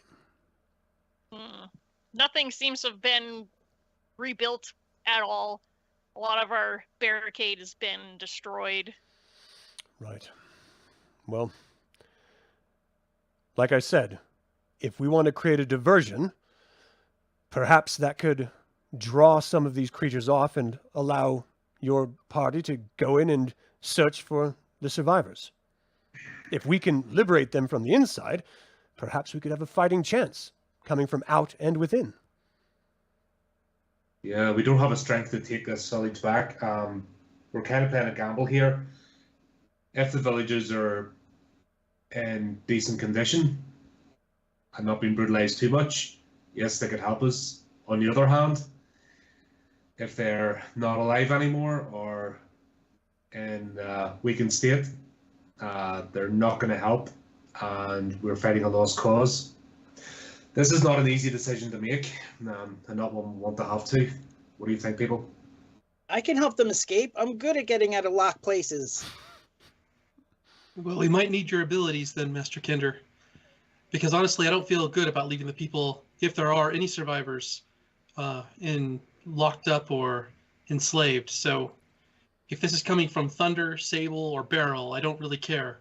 If this is just a ragtag group of ogres, then I think we honestly will have a chance. We just need to figure out where they're keeping everyone. Right, we need a plan then and a signal. If Sir Paul carries out the distraction, we go in, we find the villagers if they're there. If they are, we carry out the plan. If not, we need to signal to Sir Paul, because we don't want the Knights of Slamia and the Mystics held in an engagement that's worthwhile, completely worthless. We'll be gone if we're trapped in there. That's the bottom line.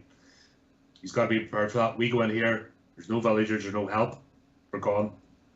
Sir Paul reaches into his pouch. He's like, I have a bird whistle that sounds identical to the caw of a kingfisher.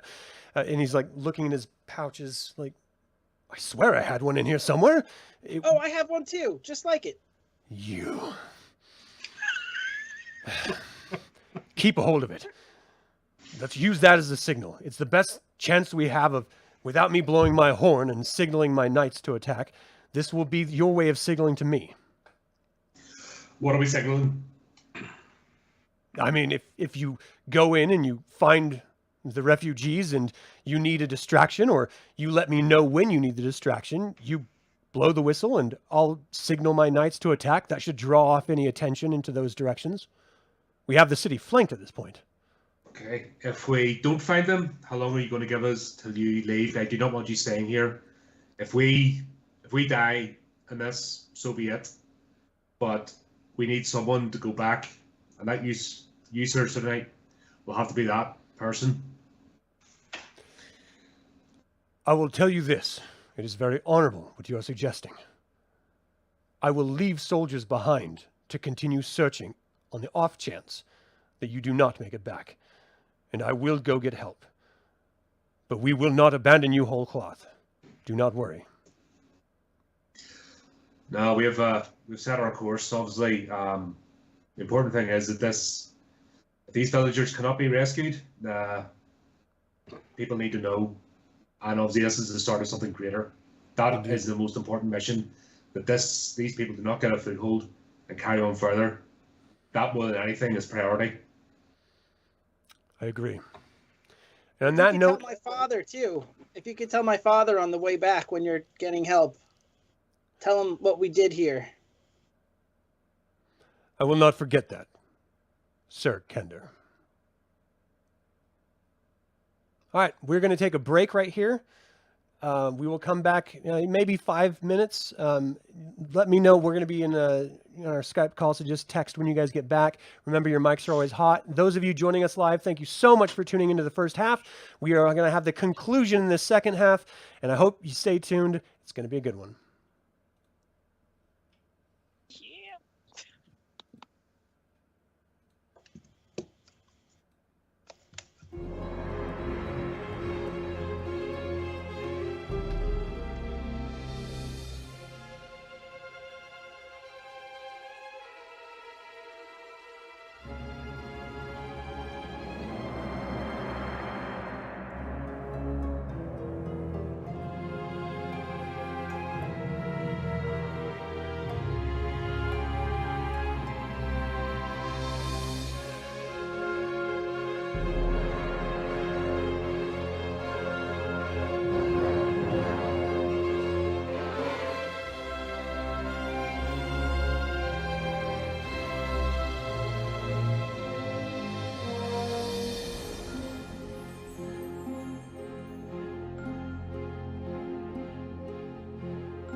we are back.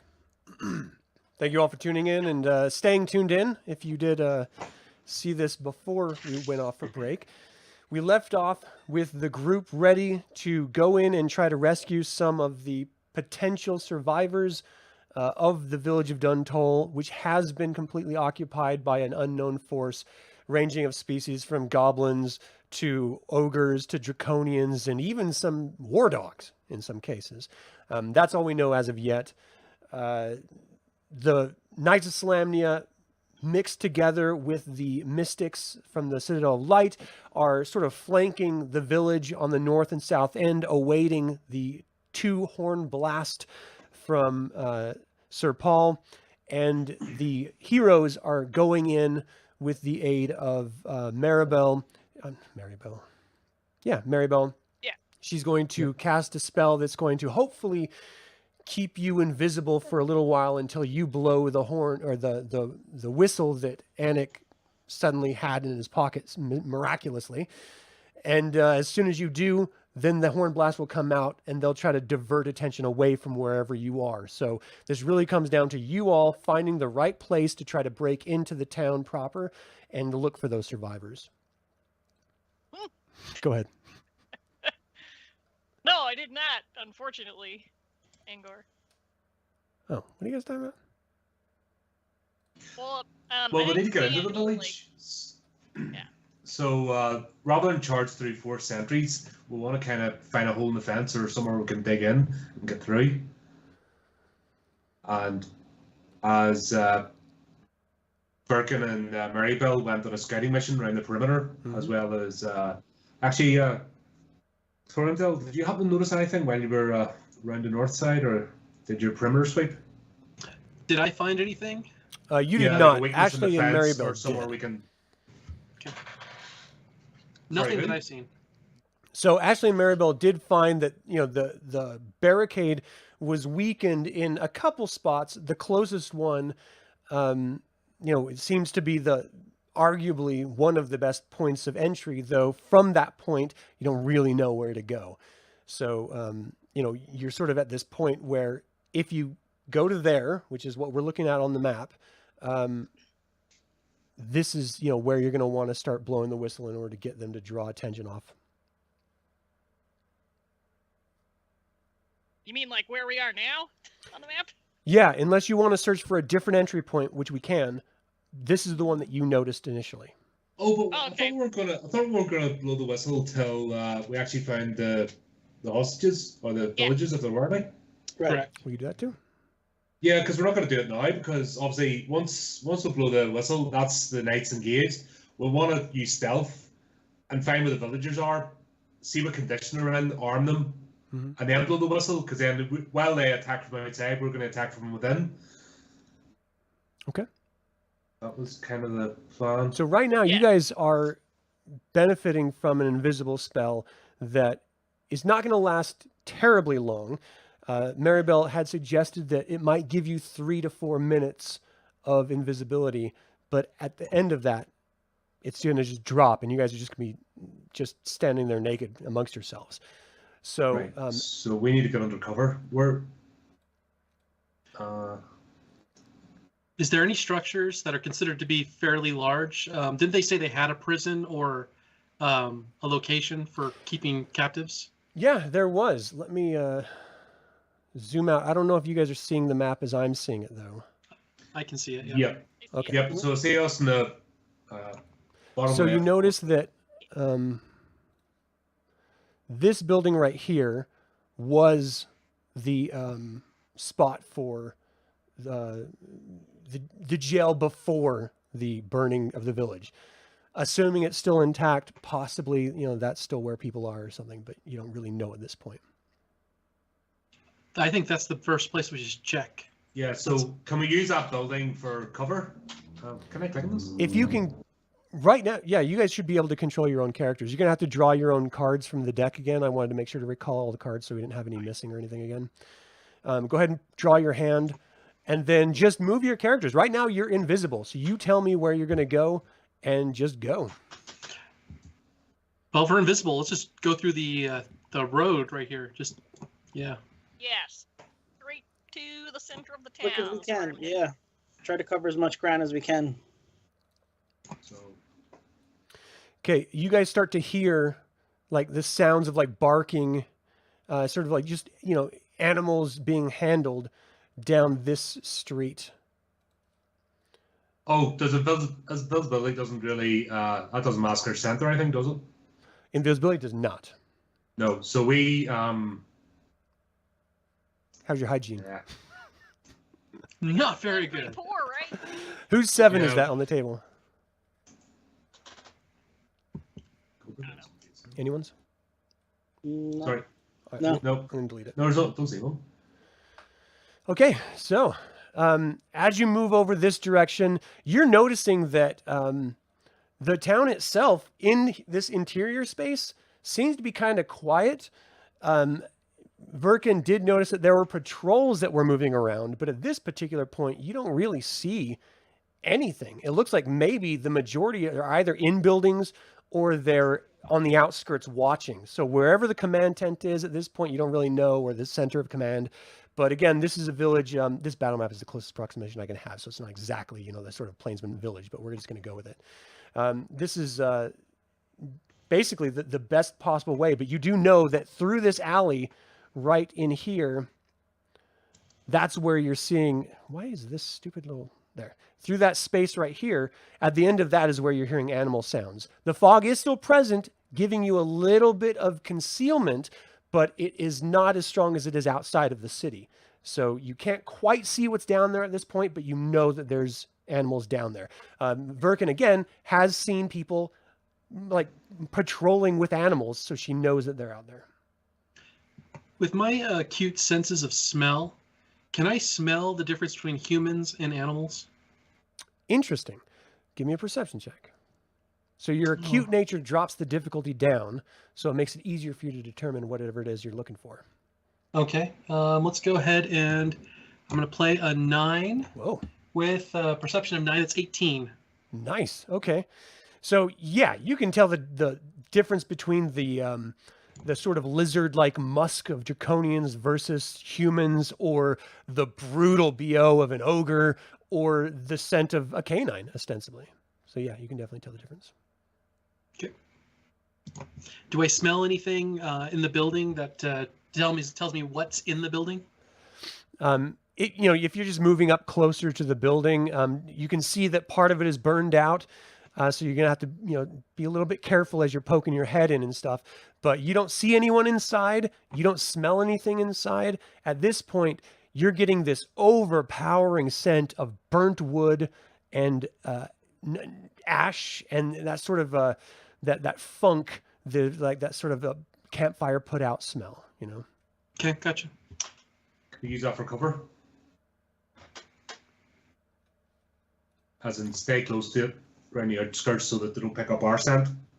Yeah, I mean, you have a little, it looks like a little alley between those two buildings that you could easily just sort of duck down.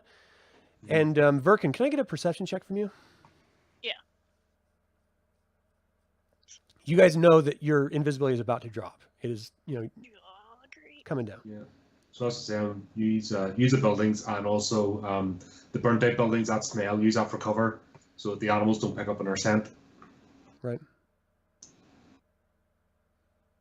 19 We haven't is my total. 19.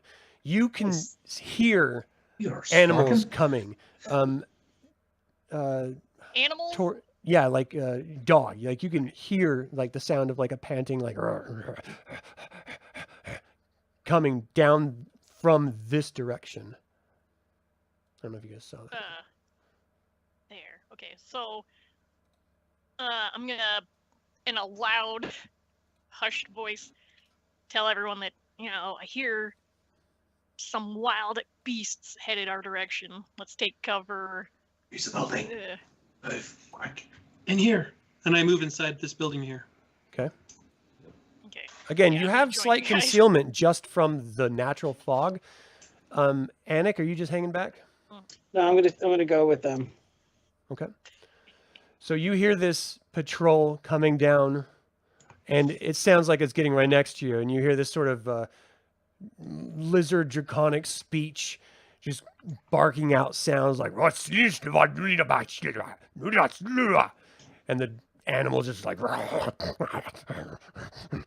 it stops right here, and I'm gonna need let's do a reason check, because that's sort of the opposite pairing of perception, to see if you guys are able to sort of mask your sense with the environment in order to hide from this particular patrol. You need it from everybody? Yeah. Yeah, my reasoning sucks. Alright. Okay, I Whoa, got a someone 19 or pulling out a 18 plus Raceland? trump. Dude, and Fist and Dallas. You throw a fireball. And I got another 9. Oh my gosh. Whew. Great job. Right. 12 and reason is 6, 18. I'm gonna Okay. fluff I got a those 9. up. 7, 9. Okay, that's not so bad. Okay. So with 9, go ahead and remove your cards and put some back in your hand. Remove the cards from the table, please. And then you see the animal move here, but ultimately Verkin and Angor, it smells you. And as the Draconian's standing outside, it moves in and it starts barking really loud right at you. So we're at an initiative point here. We're just going to go down the list here. Anik, what are you doing? I'm going to jump on it. You're going to jump on the dog? I'm going to try on the dog and try to muffle it. Try to muffle the mouth from making too much noise. Okay. So let's do a strength check. You're jumping on the dog. I give him 8 seconds. 8 seconds. This guy. 6, He's gonna be running around. Yeah. 13. 13? 13. Unfortunately, that is... What? What was the number? 13. Okay. Yeah, 13 is not enough. You like leap over at it and you're like, you successfully like grab onto it briefly, but Makes a dog this toy. animal is just like Dog shaking toy. you off. It's going to actively bite at you. So go ahead and give me an endurance check. Okay. Endurance is the helms, right? Yeah. So let's try. Okay. Does he squeak when it bites him? Anik's going to squeal. The crown is trump, right? So 8, 5, 13. The crown is only trump for presence. It's not trump sorry. for endurance. Oh, okay.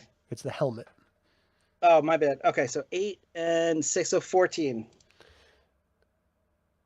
So that's exactly what you needed to avoid its lashing out and biting at you.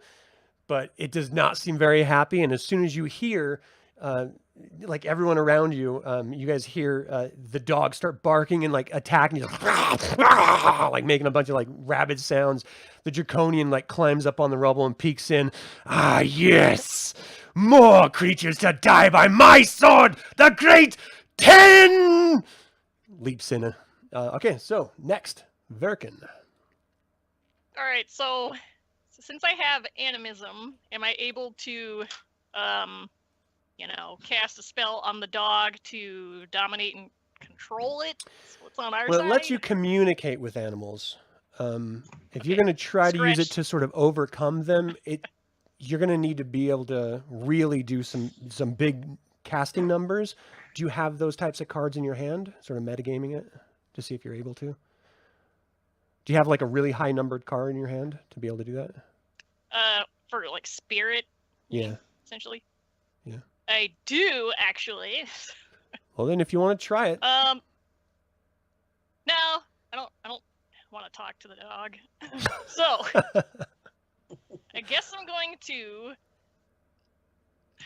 I didn't want to have to do this, but I'm going to have to beat up on this dog that's right in front of me. Oh no. So he doesn't like. To be fair, it's a war dog. It's not, a pet. So. I'm gonna use my battle axe to Oh my attack the gosh. dog. All right, you're really going for it. Give me a strength check. Not gonna allow yet. Damn it.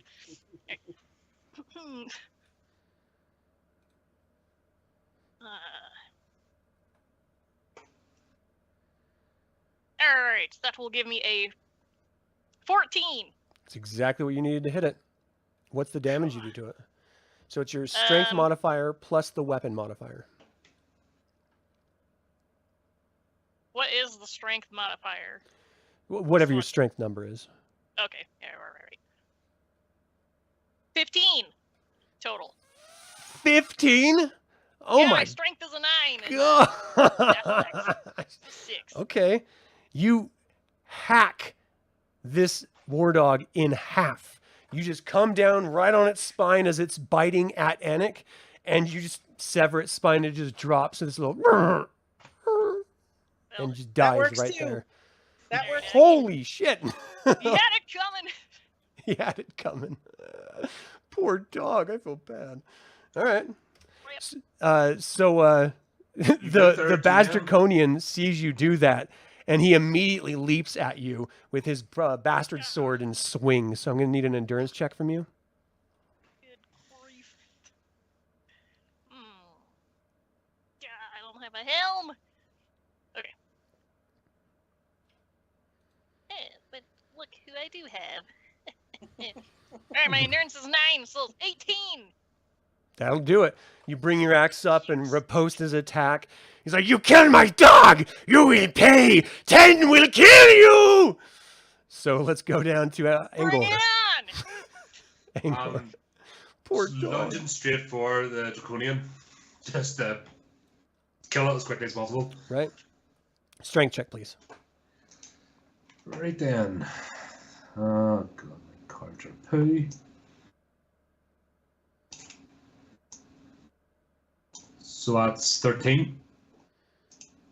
13. It is not enough to hit it. Wah, wah, wah, wah. You see it. It's, he's sort of in the zone. I mean, this is what he's been waiting for. And finally, he sees some action and he's really excited. 10 just brings his sword, parries yours, and just grins, licks his teeth a little bit. He's like, "You're next after the dwarf." Let's see, Tornil. Can I? How close am I to this guy from this? You're right in Am I front of within him. personal range, or am I? Oh, no, melee. I'm at melee. Yeah, personal would be like literally grappling or something like that. Okay. So I want to do a throw attack with my dagger, but do I get any This disadvantage? close, you're going to have to back up to do that. Okay, so I'll back up. Does that take my whole action, or am I No. it's still able to throw? Okay, I'm going to throw the dagger at the Draconian. Okay. So that's going to be a dex. Is that agility? No, it's dexterity. Okay, so that's going to be an 18. Whoa! You hit. What's your damage on a dagger? It's 2 plus, right? So is that my dexterity or my strength that gets a bonus? It's to? going to be your dexterity. So that's going to be 2 plus, it's 11. Oh, I forgot to add my weapon damage. I'm an idiot. Oh, did you? Oh, no. Oh, God. This could have been over. Okay, hold on. This is number 1. Okay, you throw the dagger. The dagger hits him straight in the chest, and he just sort of like looks down in confusion, not really knowing what just happened. And you see him just turn to stone immediately and just stand there for a minute. You hear barking and howls from other locations around this building. The sound of combat is unmistakable. And if you stay in one spot too long, they're going to keep coming. Are we Right, still invisible? No, No. the visibility dropped. Okay. I'm going to walk back up to the Draconian and look at Angor. Thanks for distracting him. And try to grab it and try to see if I can pull my dagger out and just have it be stuck in there. At this point, it's fully stuck. Here, I give him mine. Give my short dagger, it's +2. You know from the past, it's going to crumble here in a minute if you just want to hang around. Don't think I want to hang around. It's up to you. At this point, I think they're aware that we're here and we should be Yeah. in search of any townsfolk if they're still around. So maybe Well, there's one. go check this next dilapidated building. Back the way you came a little bit. Okay. We want to go down the I'll pass. going down the alley. So We're going Birkin past goes the out. fountain, or Do you see she's right next to you guys on the left? Mm-hmm. So that's where she goes. What do you guys do? we need to Follow stay her. together. Yeah, let's stick with her. Okay. As you all go into that building, you see that it is run down. There are corpses laying on the ground of villagers who have been hacked up, and it looks like some of them have been chewed on by animals, like literally like, food sources. But you just see a bunch of bodies sort of piled up in this space right here. But other than that, there's no living creatures here. I hope there's other areas besides just this one that they kept the prisoners. This is I I think- don't awful. know. It's looking pretty grim now. I think we should keep going down this alley. Let's keep going through the perimeter around the large building in the middle of town. Let's just keep searching around. Well, you'd think they'd have to be guarding the other prisoners, so maybe we should actually go towards where we see them, patrolling. They wouldn't be able to leave them free, right? I look over at Angorn. It's your call. You have the Uh, military experience. let's go straight ahead, past to the right of the fountain. Let's look for the next large structure. Okay. Just move your characters the direction that you're going, so I know. Yeah, I don't want to go down that alley. Yeah. So you Or, see like, a structure in parking and front of stuff. you that, you see a structure in front of you that is sort of partially burned down on the back side. This side seems to be pretty well standing. You don't see any obvious door entry in this wall. Right. I guess we'll go down this alley to the right. Can I get a perception check from Angor? You're the leader right now. Right.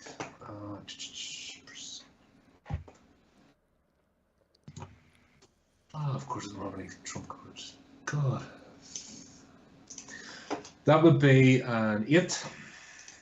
Okay. You hear, with your 8, you hear some sort of large bodies. You can't tell what it is at this point, but you know something is coming from north of the building that you're by right now, that you're behind. You're at the south of this building. Something's on the north coming your way.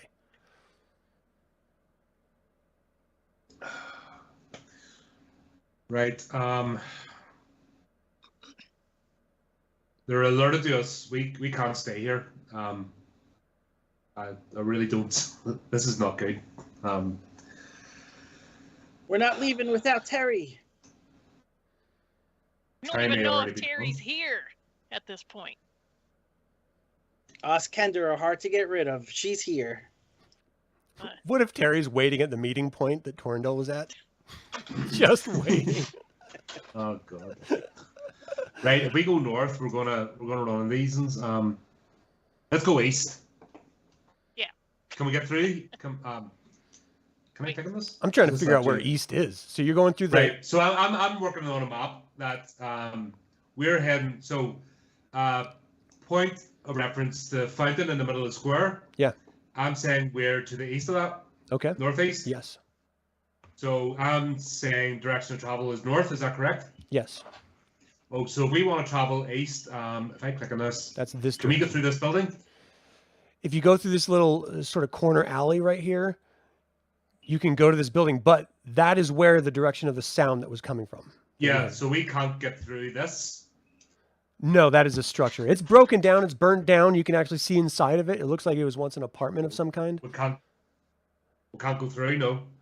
Once you get inside, you might be able to, but you can bust through one of the burned walls right in front of you and sort of get inside if you want to. Let's do that. Let's get in some sort of cover at least. If they're going to attack us, they'll have to come in one by one. Right. Like us a bit of a chance. No point standing out in the open. So Standing give me a out in the strength check to break into the door.Hold on, Angor. All right. Sorry, I'll move back. okay. If, No problem. see.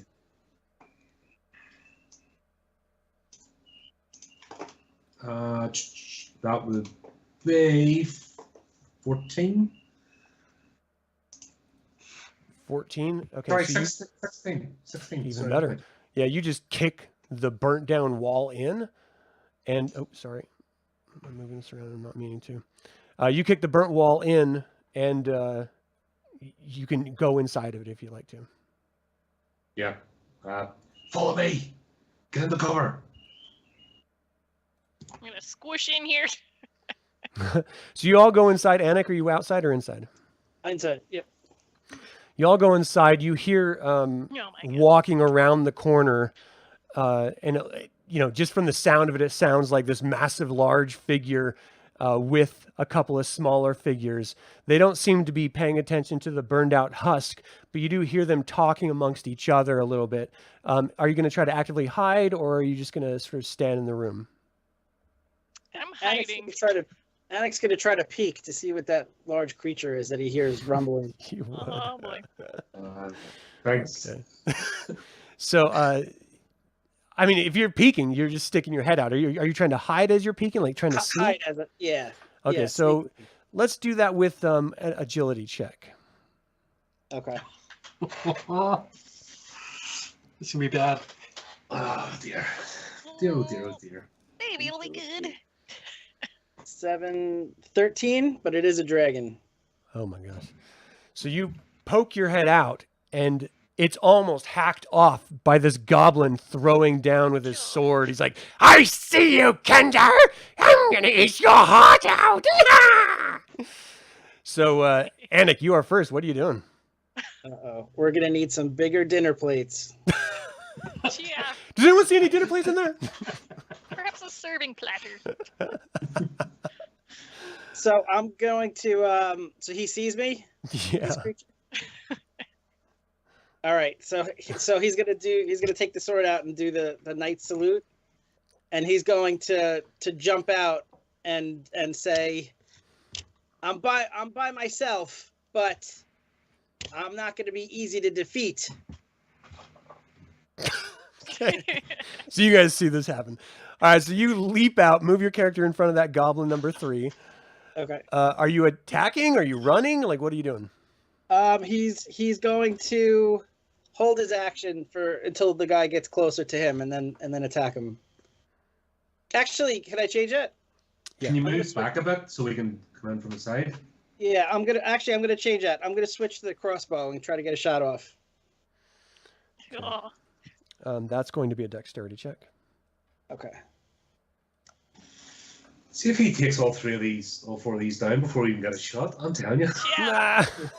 Made him myself. to be The, honest. the arrow's trump, right? Yes. For dexterity, For dexterity it is. So 14 and 9, 23. Yeah. I'll Yeah, just you hit it. shoot What's through the all damage? of them So in a it's going to circle. your dexterity number plus the modifier for the weapon. Okay. So crossbow is 3 and dexterity is 12. You hit him right in the face. This goblin who was ready to chop your head off a second ago is now laying on the ground. Just his legs are kicking. Blood is spurting out of the top of his head where the arrow went in. And you hear the ogre, oh, no, you die now. He's just really, aggressively pissed off at you at As this if point. Sir Paul had any reason to doubt. Nah, shouldn't have. Foolish knight. So Does he not know the power of the Kender? yeah, the ogre just charges right at you. I need you to give me an endurance check. Come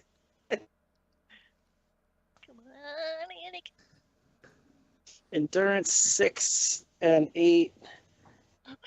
So 14. Okay, you see this monster charging toward you. The closer it gets you, he's just looming in size above you. He brings up this massive mallet and just brings it down, smashing it right into your body. You take 18 damage, so subtract your armor rating from 18 and drop cards in order to accomplish the rest. Okay, so armor is 3 total between the armor So and the 15. shield. Okay, so 15.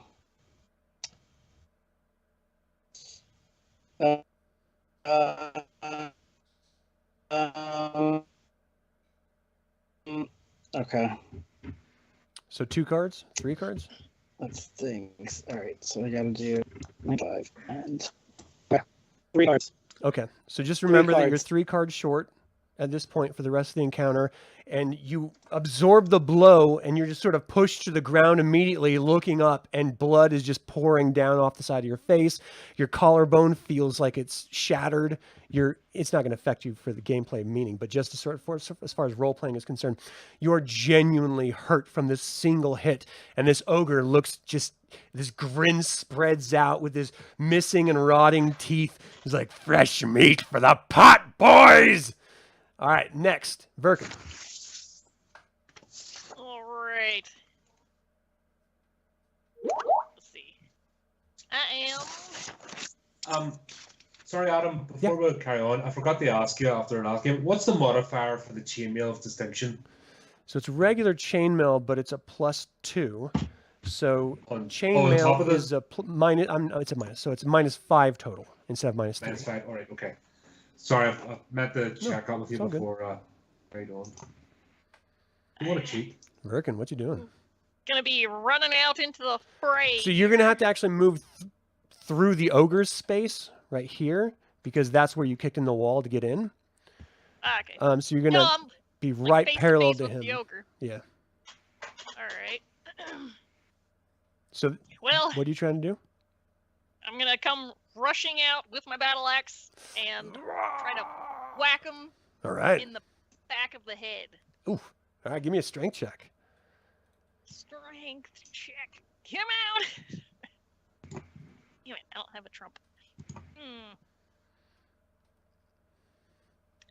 A trump would be nice. But I have a 9, so it's 18. Decent cards would be nice as well.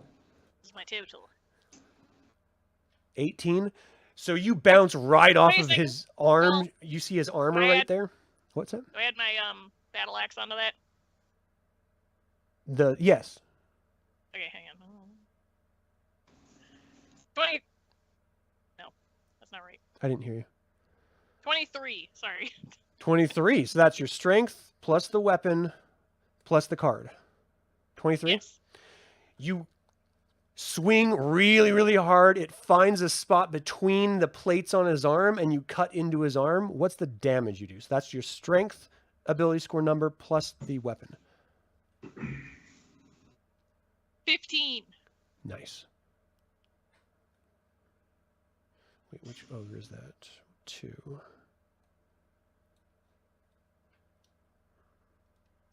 Okay. So he takes the hit and he looks toward you. He's like, "You're next, Missy." Angor is next. Great. Charging the ogre. So you're gonna have to go around him either to the south or the north from Virkin, because she's sort of right in front of him. Through that hole. So if I go here, I don't see. Oh, I see. Okay, so you're going south around him. You have a goblin right in front of you. You got the ogre on the other side. Who are you going to attack? tell you what, let's in case these guys sneak up, seeing him. No, I'm attacking the ogre. There's no point. Not. That's the biggest threat. Okay, give me a strength check, please. Okay, so let's Take him down. yeah, double my cards. Ow. That's 16. 16 is not enough. You swing at him. He saw you go around him, so he sort of prepared for it. He brought his club down, and it just met your sword as you were bringing it up. Instantly, you hear the two goblins right next to you cry out. I'm going to need you to do 2 sequential endurance checks for me from their attacks. Right. So the first one from goblin number 4. So that's 11.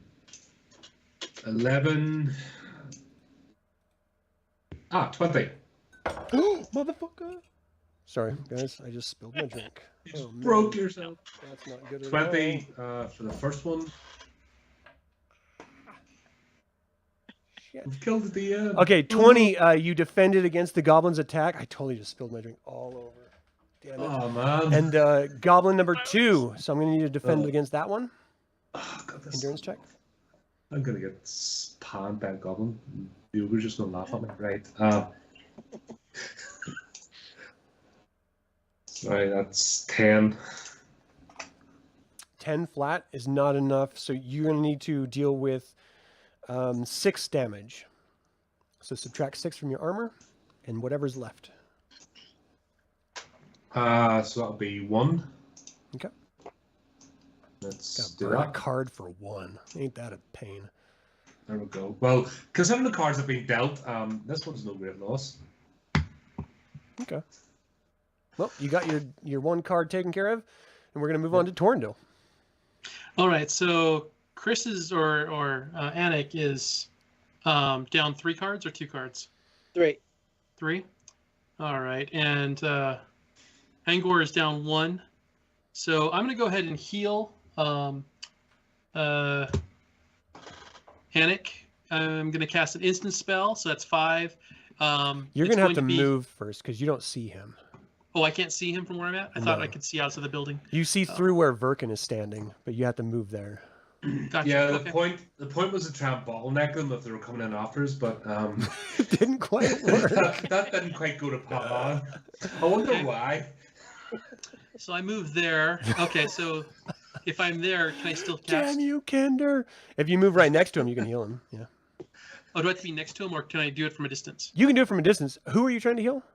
Anik. You're right next to Anik, so you can heal him. Okay, so is that going to be personal range then? Yeah. Okay, so 5, 6. Instant 7, or this can be instance can be 7. It's gonna be individual. That's 8, and we're gonna give him back 3, so that'll be 11. Okay. And this will be easy Drop the cast. spell points, and then do the card play for that. That will be a 16 trump, plus we'll go ahead and flip another card because it's trump, and we got another 6 on top. 22. That does it. You are healed 3 cards, Anik.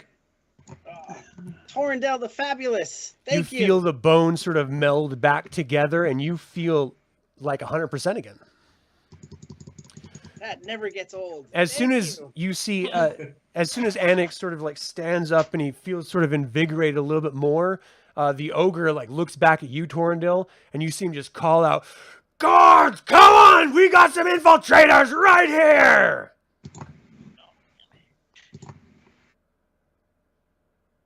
So we're back at the top with Anik. Anik is going to go after the. Anik, blow the whistle.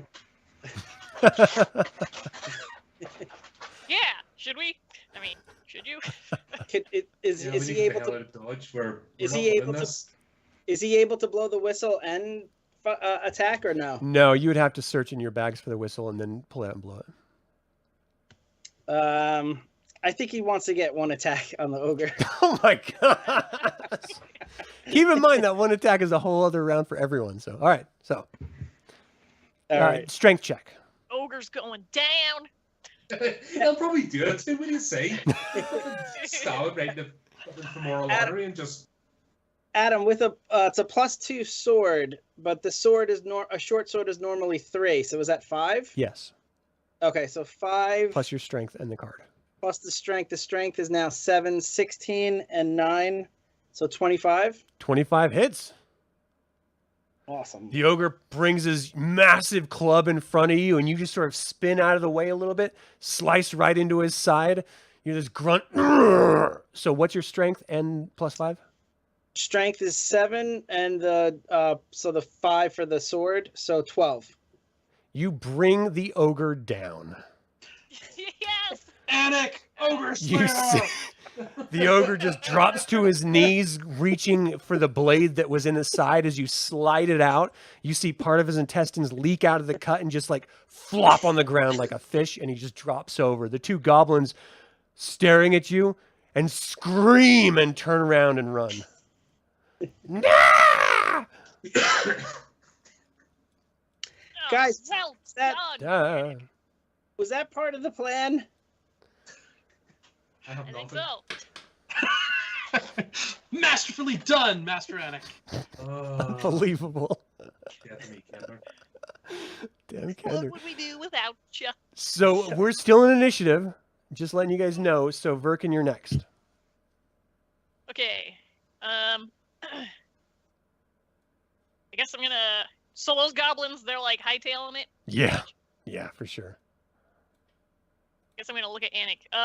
Have you got the whistle to alert the knights? Anik, Anik, are you frozen? can you hear me? I think Is he is. there? Oh, he's back. No. Oh, come on, not again. Uh-oh. This is not the time. I'm seeing really slow eye movement, blinks.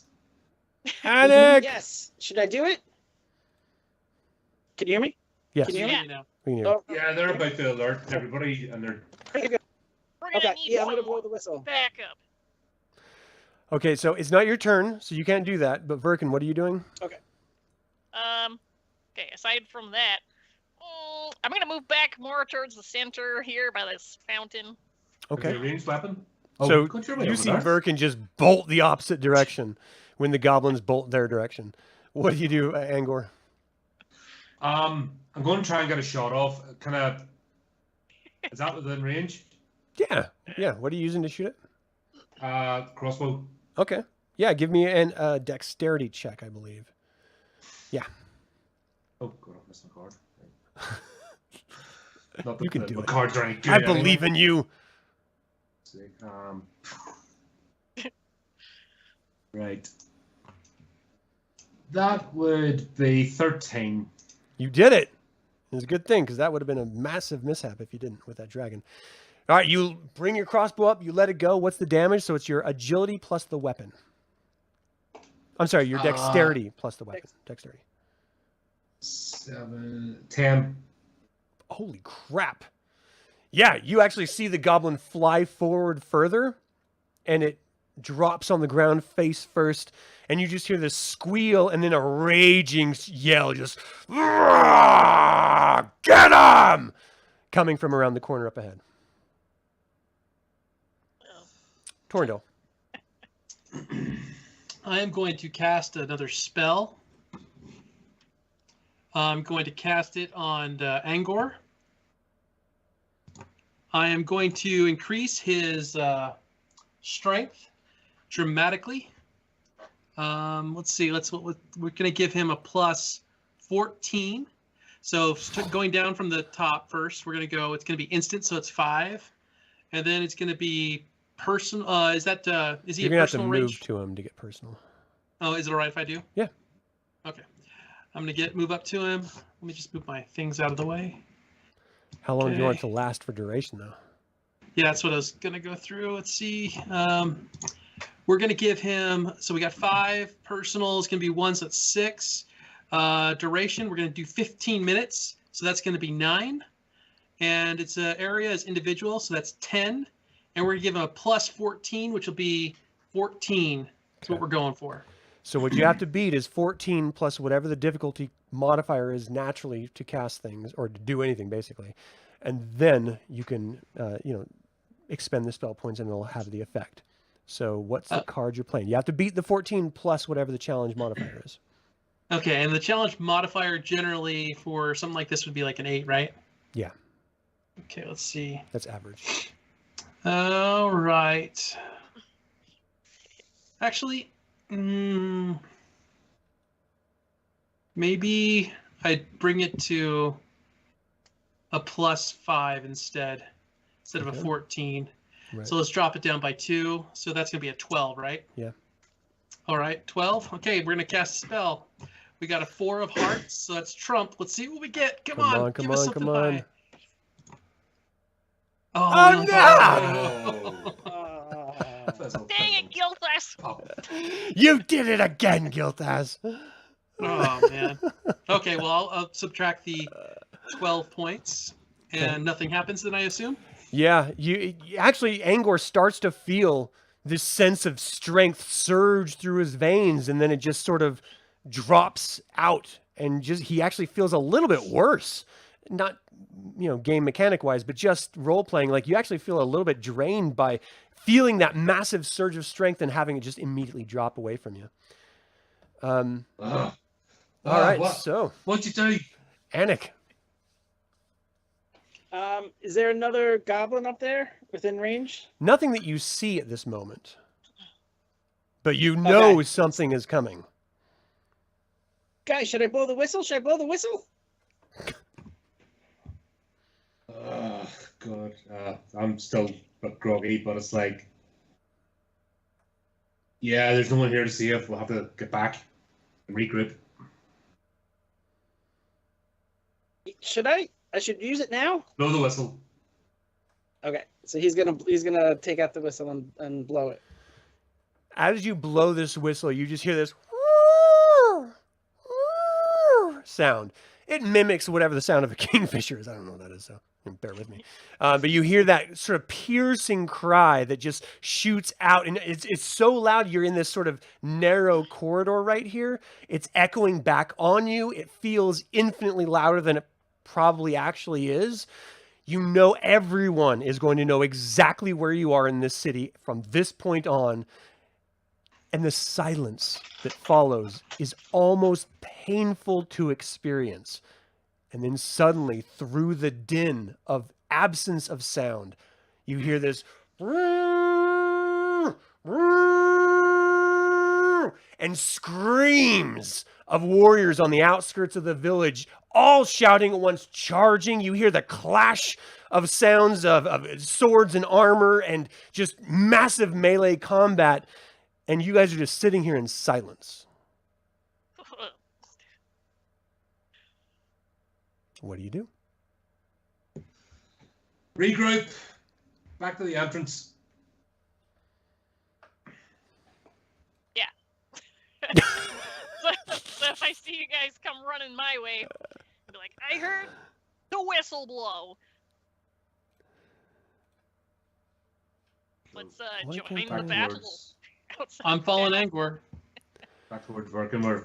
So as you're moving out from Nobody to save. Verkin, you hear a familiar high-pitched voice. Is that you, Verkin? Oh, I didn't think I was going to make it. Did the battle start without me? And you see Terry running up from behind you, sort of standing on this fountain here. Terry, good grief, where have you been? I found the leadership. Follow me. And you see her sort of just... I hate having to switch these stupid cursors. She runs down this direction. Gosh. So I didn't see it. So let's. I'm going to make a marker here. Do you see that? Yep. Yeah. Okay, so we're following Terry now. Terry, right. So if we go and take out the leadership, is it likely this band will fall apart? Who are you asking? Okay, I'll ask. Am I within talking range of Terry? Yeah. She's, for all intents and purposes, she's right next to you. Right. Do they rely on their leaders? If we take them out, will that make them fall No, apart? I found the leadership of the village. They're being held in a building down here. You can see that she's been attacked by a dog rather viciously. She doesn't seem to be showing it emotionally or physically so much, but you can see her arm is completely bloodied up and chewed up. She's sort of leaning a little bit harder on her hoopak than you noticed that she was originally. She's doing her best not to show that she's hurt, but she is clearly seriously hurt. Right. Let's hightail then. Let's find the rest of the villagers. That's if nothing else. We've started the action. Nothing else to do but go for it. It's like, I think that's a fantastic idea. And if we can at least save some people, that's something, right? As she goes around the building and sort of goes out of sight for a moment. Yeah, you guys let's following follow her? We're heading this way. Yeah. All right. So, Heading east.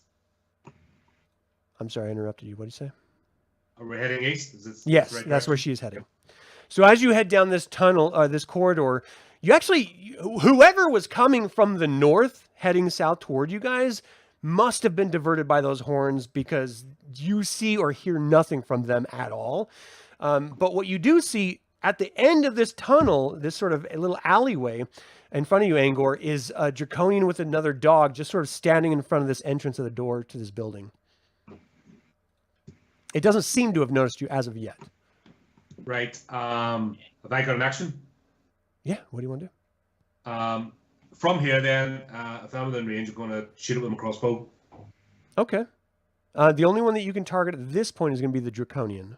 Draconian, fair enough, at least. Because we're not going to be able to sneak up on it. We'll get caught. Right. Thanks to certain people who don't understand stealth. Looking at you, Anik. There's no point sneaking anywhere. Why does he need a sneak? He just kills ogres for breakfast. This is morning. Actually, I just hand Anik with sword and go for a cup of tea and just watch. Right. Bleed on this. Go get him, Kender. Seriously, just follow the Kender. Let's not forget the Kender. Let's support the Kender. All right, so Right, I just need a dexterity check from you. Terry, Of course, I'm angry. no arrows. Right. 14. 14. I'm sorry, I got to do some math really quick. I wasn't 100% paying attention, so that's 14 is not enough. You see it just go right in front of it. The Draconian like shocks, looks the way the arrow went, looks back, sees you, and you just see him say, "Stick him, boy!" And the dog just charges. Gets to about here. You see him after he does that, he starts to follow the dog. All right, so let's go some initiative. Anik, what are you doing? So Anik's gonna grab his crossbow, and he's gonna go to shoot the dog. He's gonna say to Verkin, Verkin, can you be a deer and just tell me during the battle if those blurry specks are the bad guy? Can you be a deer? It's hard to see. Oh my Blurry. gosh. All right, so you're in order to even take a shot, you're going to have to get up on that boulder you're next to, because Oh, yeah, everyone I is in love front of you. Otherwise, you're going to have to move up in love front of boulders. everyone. So if you get up Okay. on the boulder, I just need an agility check. Okay. Okay. Agility 8, so 15. 15. You climb up on there, you're stable, you're ready to go. Now I'm going to need a dexterity check. And are you targeting the dog or the Draconian? You can actually target either. The dog. Okay. 9. Dexterity is 9. 18. 18 hits. What's the damage? So let's see. Crossbow is 3, and dexterity is 9, so 12. Okay, you drop the dog. As soon as you let that bolt go, it's almost like the dog moves up to grab it and it just goes right into the top of its mouth, right through the back of its head, and just sort of stands there for just a half a second and then crumples to the ground. You hear the Baz Draconian behind you go, "No!" Like obviously upset that his pet was just murdered, and he just flies into a rage, just looking down you. "Before this day ends, you will pay for that, Kender!" We are at Verkin. So, okay. Am I able to like run up to the Draconian? From where you are, Engage yeah, combat? it's gonna be tough because you have to move through people, and over the corpse of the dog. But you can get to him, yeah. Yeah, 'cause my dexterity is puny 1, so I'm not even gonna attempt to throw anything. That would be a bad choice. Good choice Yeah. by not doing that. So, Sit in the back of my head. am I able to get within melee range then and attack? Yes, go ahead. Okay. Who's that? You're focused on what you're doing at this moment, so go ahead. Anyways, okay, so I'm gonna attack the Draconian with my His name is Ted. He's a friend. battle axe. All right, strength check. Alright.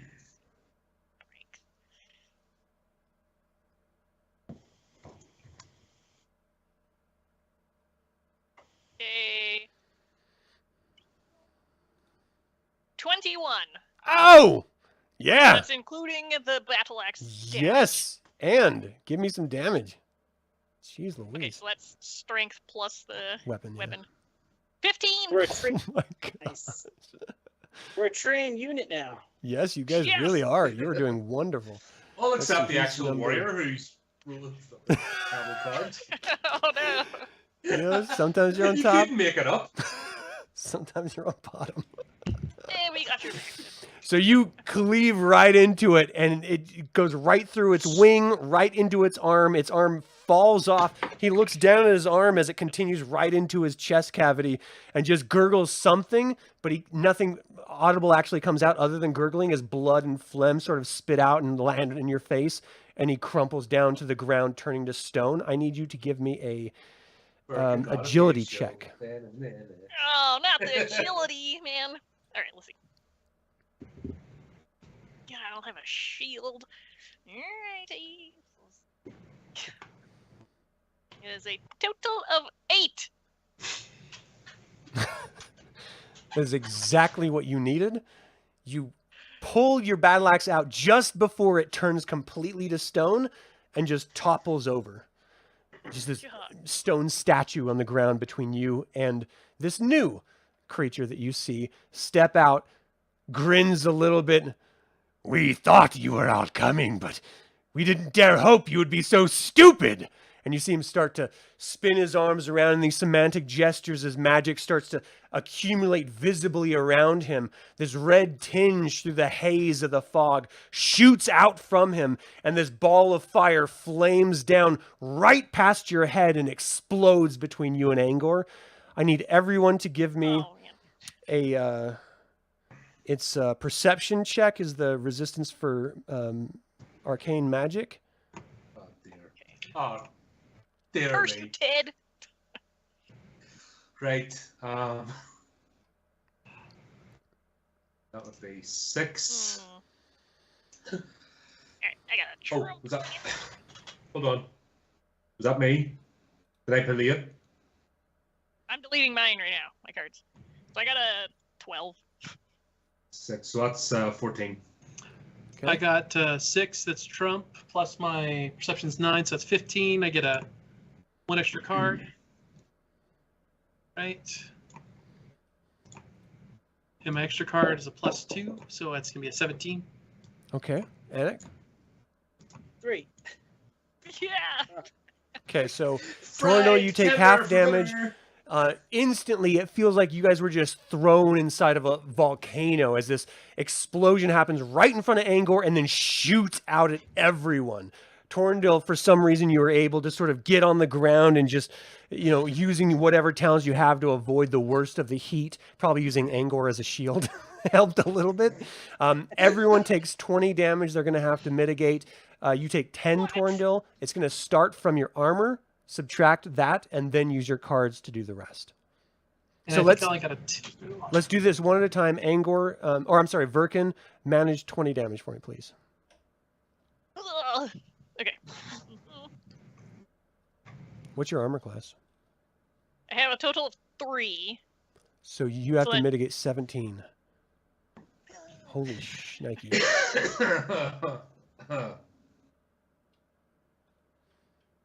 Okay, hang on. That's okay. Was it endurance? There No, we go. at this point it's just mitigating damage, so it's just cards. Oh, So right. 7, 8, 9, 10, 11, 12, 13, 14, 15, 16, right. 17. 4. So how many cards do you have left? Right. Oof. That was brutal. All right, Angor. 20 I'm damage dead. minus your armor. Yeah, that leaves me at 15, and I'm dead. So you're unconscious. Yes, it is. Just. Oh no, just ones and Oh my twos for days. What the hell? You weren't kidding. Wow. All right, well, we know where all the ones are. Everyone else should be good to go. Torindil, you see Verkin getting surrounded by flames, scream in agony as it blisters through her skin. She barely maintains her balance as she stands up. You see Angor drop down with the full blast of the flame right in front of him, and it swoops over you. So you've got 10 damage to mitigate. And I have an armor of 2, I believe. And so that means I need to get rid of 8, right? Yes. Okay, so here's 5 and 3. 2 cards. All right, you're just down those for the rest until this is over. You see Terry completely drop. You just hear her scream, No. and then she Where just is drops Terry? down. She's behind you. Shoot. Behind me. Do you see her? Is she on the right layer? I think she's in the. I don't Oh, see her I'm on- sorry, guys. I thought she was on the right layer. That's my I bad. thought she was not with us. She's invisible. No, she was right behind you. She's a good thief. I just had her on a different layer. Sorry about that. But yeah, she takes the full blast and she drops down screaming. Anik, it comes over 20 damage to mitigate. What are you doing? So 3 armor, so 17. Yeah. Okay. I'm gonna drop. Avenge us! Avenge us! If anyone can do it. Okay. So I have to lose 3 cards. Oof. Okay. How many do you have left? Oh, he just brushes it off. He's like, fucking dinner. I've swapped my armor to dinner piss. next Maybe time. it's the dinner plates. Maybe they really help. Ceramics are just absorbing everything. That's so funny. This is ridiculous. All right. So, Kender's forgetting us. We're useless. so that blast basically waylays. It's like an atom bomb that just goes across all of you. You see the Draconian sort of like almost fully take a knee from the exertion of it, but just look up and just grin. You're ready to die, dwarf. And whose No, turn is Ted, it? I'm not. So Verkin just went. So Angor is down. Torrendale, you're up. I'm having a Okay. sleep clear this round. I'm gonna heal. Can I do a group heal then? Is that a possibility? No, I mean that's going to be some. Well, it's open. You can try it. I mean, you're at a a short range distance from Anik and Verkin. You're at a. I'm gonna heal just the two who are down, actually. Just the two. So you're going to try to heal Terry and Angor at the same time? Yeah, try to see if I can get both of them to get back up. Okay, so looking at. You're going to have to do Because the area I an can area do of a small room. Small. So there's two. For Two? area. Yeah. Okay, so let's see. It's gonna be instant of 5. It's gonna be near missile, so that's gonna be 8, right? Yep. 8. Then it's gonna be instant, so that's gonna be 9. Yep. It can be a small room. That's gonna be 3, right? 2, 11. 11. So No, small group, small room. It's a second. 11. Yeah. And then let's do 2 cards. 13. Okay. So I'm gonna try to give them back 2 cards each. Okay, so it's going to be a challenge. Okay, here we go. We're gonna go with the 5. Come on, Laura, give me another card because this is Trump, and I got a 7 on top of that. So that's gonna give me a total of 9, 14, 21. That's exactly what you needed. Oh my gosh! That's exactly what you needed. You see a them generous both DM we have. sort of almost lift off the ground with the force of the healing power of the heart that you're reaching out. You see almost these tendrils reaching out from your body. Your sweat is pouring down your body. You are feeling like you're almost going to be fainting with the exertion of it. You see them lift up just a little bit. You immediately feel better. Angor and Terry, you see just sort of moan a little bit. You don't know how damaged she was originally, but she sort of like pushes herself up. That's a wonderful trick. Could you do it again? And I strum my lute and I say, Draconian, I think you wasted your effort. He screams, "No! Guards! Guards! Where the hell are you?" The sounds of battle are still happening all around you. This is, you guys are hyper focused on what's happening in this alley with the echoing sounds and all the flames and healing and stuff, but you are still well aware that there's a massive battle happening on the outskirts of this city of other people trying to break in. The Draconian has a tinge of fear in his eye as we move up to Anik. How far can Anik get? In other words, is he able to make it here? At this point? That would probably be your full turn to get there. You can get like right in front of Angor if you want to get in front of Angor for your turn. No, because he wanted to do a Kender taunt and try to get the Draconian to chase him. Oh, yes, you can taunt while you get there. 100%. Oh, okay. So he's gonna say, "Hey, Draconian, I'm so sorry. I heard you got left at the altar by a gully dwarf." Okay. Could I get a perception check from you? Oh no. By a gully As dwarf. he walks into a wall, Like, you son of a. A 4. A 4. Yeah. He is visibly angry, and he's shouting back at you, "You're gonna die! I'm gonna roast you like a pig, Kender!" So now we're gonna move over to Verkin. All right. So, I guess I'm gonna attempt to charge the Draconian Oh, jeez. Okay. and bash him with my battle axe. Awesome. So that's gonna be a strength check. There we go. Okay. God, I forgot I only had 2 cards. All right. Hopefully they're good. They're not. All right, so that's a 13. Oh, so you charge him and swing down. He uses his wing to buffet you back just enough to miss him by literally just centimeters right next to his snout. He's like, "Ah, what are you doing?" And you see him reach inside of himself and just sort of wrestle the arcane energy from in front of him. I'm going to need you to give me a perception check. Save versus magic. Sorry, a Doesn't what the check? charge give a bonus? It's perception. What is the bonus we're looking at? Isn't it a +3? It says here on the character sheet on the 3rd tab. It says they get a +3 to their strength score. If, Well, Adam, have you learned what centimeters are now? if that's the case, it I don't actually know what a centimeter is. I just know what it sounds Remember like. you got my tape measure that time? And you freaked out, go, what the hell are those? Ah, What's the metric system? I don't understand this. With that +3 on that charge, you succeeded, and you went right into him. So give me some damage I did? on the +3 Okay. charge. Yeah. So that's another strength, right? Yes.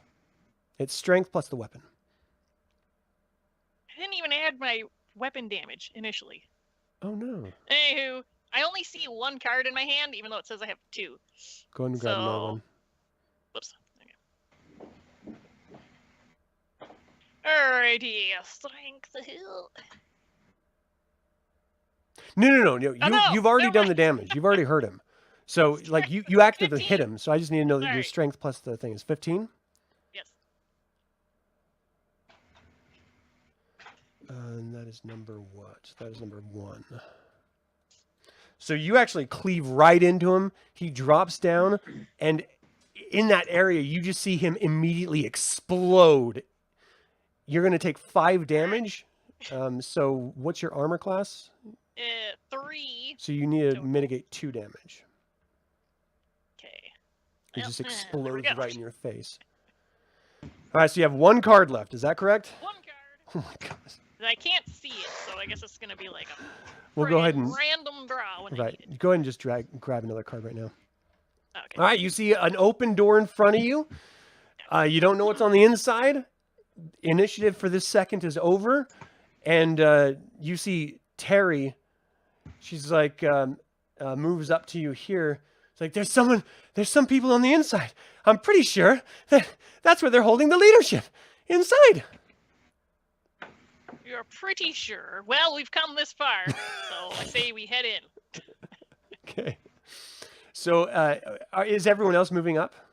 Yeah. Yes. Okay. Yes. So as you look in, you actually see me get this already. Wrong.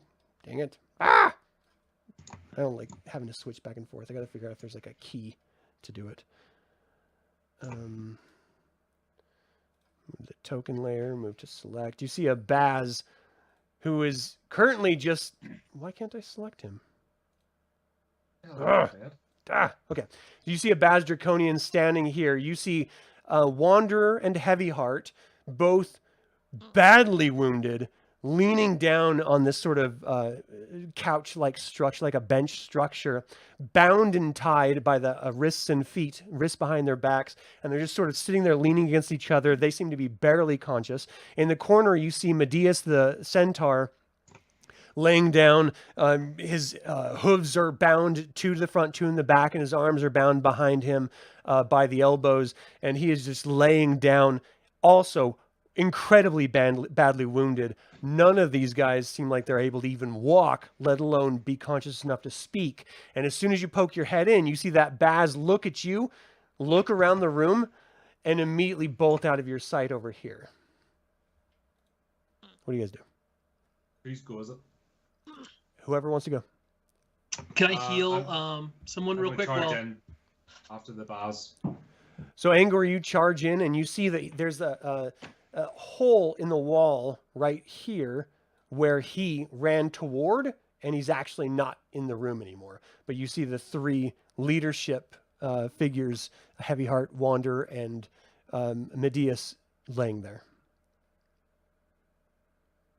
Okay, so I'm gonna enter as well. Okay. We're not in initiative, so you guys can all enter if you want to. I'm gonna heal the man I'm just in front of. I'm If gonna that's okay. try and take care of this bars because I don't want to warn anybody else. I know there's chaos about, so So there's a wall between you and him. If you want to look through the wall, you do see him facing away from you as he's running down the street. Oh, how did he get out? I thought there was a hole. There's a hole right here where he broke Right. through. Oh, so I need to go out there? If you're going to go after him, yes. Yeah, I'm going to go after him. Okay. So go ahead and move your character out, and we're going to start with initiative on you. Right. And How far can I move? Because I came Oh, you've already, as soon as you get outside that wall, that's when initiative starts. So that's your movement. Right. So here? Yes. 100%. Okay. Okay, so we're in initiative at this point. Torndale, you said you wanted to heal the person in front of you. That's Heavy Heart. Mm-hmm. Wait, where are you? No, that's Wander. Okay. I will heal Wander. I'm only going to do enough to do 1 healing point. So let's see. That's, spell requirements. I'm going to do instant, which is 5. Is that personal or melee? Personal. Personal, so that's 6. Instants can be 7. 8 is going to be individual, and I'm going to do 1 point, so that's 9. Okay. So that way he can at least be a little bit better. So 9, and I'm going to play, I guess, I got a total of 13. It was 9, right? Yeah, 9 was the cost of Okay. the points. Yeah, but it was, you're casting 13. on him, and it doesn't seem to have an effect. He just seems really, really hard up at this point. I mean, not even fully conscious. You know, he's sort of like fever dream behavior. Anik, top of the round. What are you doing? Are they tied up? Yeah. Or are they just Yeah, no, they're all tied up. okay? So he's gonna try to untie them, and is that considered like sleight of hand because he has trump on sleight of hand stuff? Technically, it's not, but we can play with that if you want. Let's do agility and just use it as trump. Okay. And so, who are you untying at this point? He's gonna untie Wanderer first. Okay. All right. So then, if that's trump, so it'd be 6, and then you said dexterity or agility? It's or agility. Agility. So 6, 7, so 13. Okay. Yeah, you untie him successfully. It wasn't the easiest attempt at untying. They did a very good job about keeping it super tight and complex. But you are Anik, and you successfully untied it. You figured the knot out. At this point, Terry walks in, and she's like, "I suggest possibly we get everyone out of here. Can anyone heal the horseman?" Absolutely. Okay, you're up, Yeah. Birkin. Yeah, so I go to the centaur. Can I untie him first? His legs. That's going to be your turn if you untie him. Can somebody else No. untie him? I'm gonna heal him first. Okay. Yeah, on someone else's turn, they can untie him for sure. All right, and that's so I gotta do spirit, right? Right. So first, let's do the spell points. So that's instant is 5, personal is 6, duration instant is 7, individual is 8. How many cards are you going to heal him?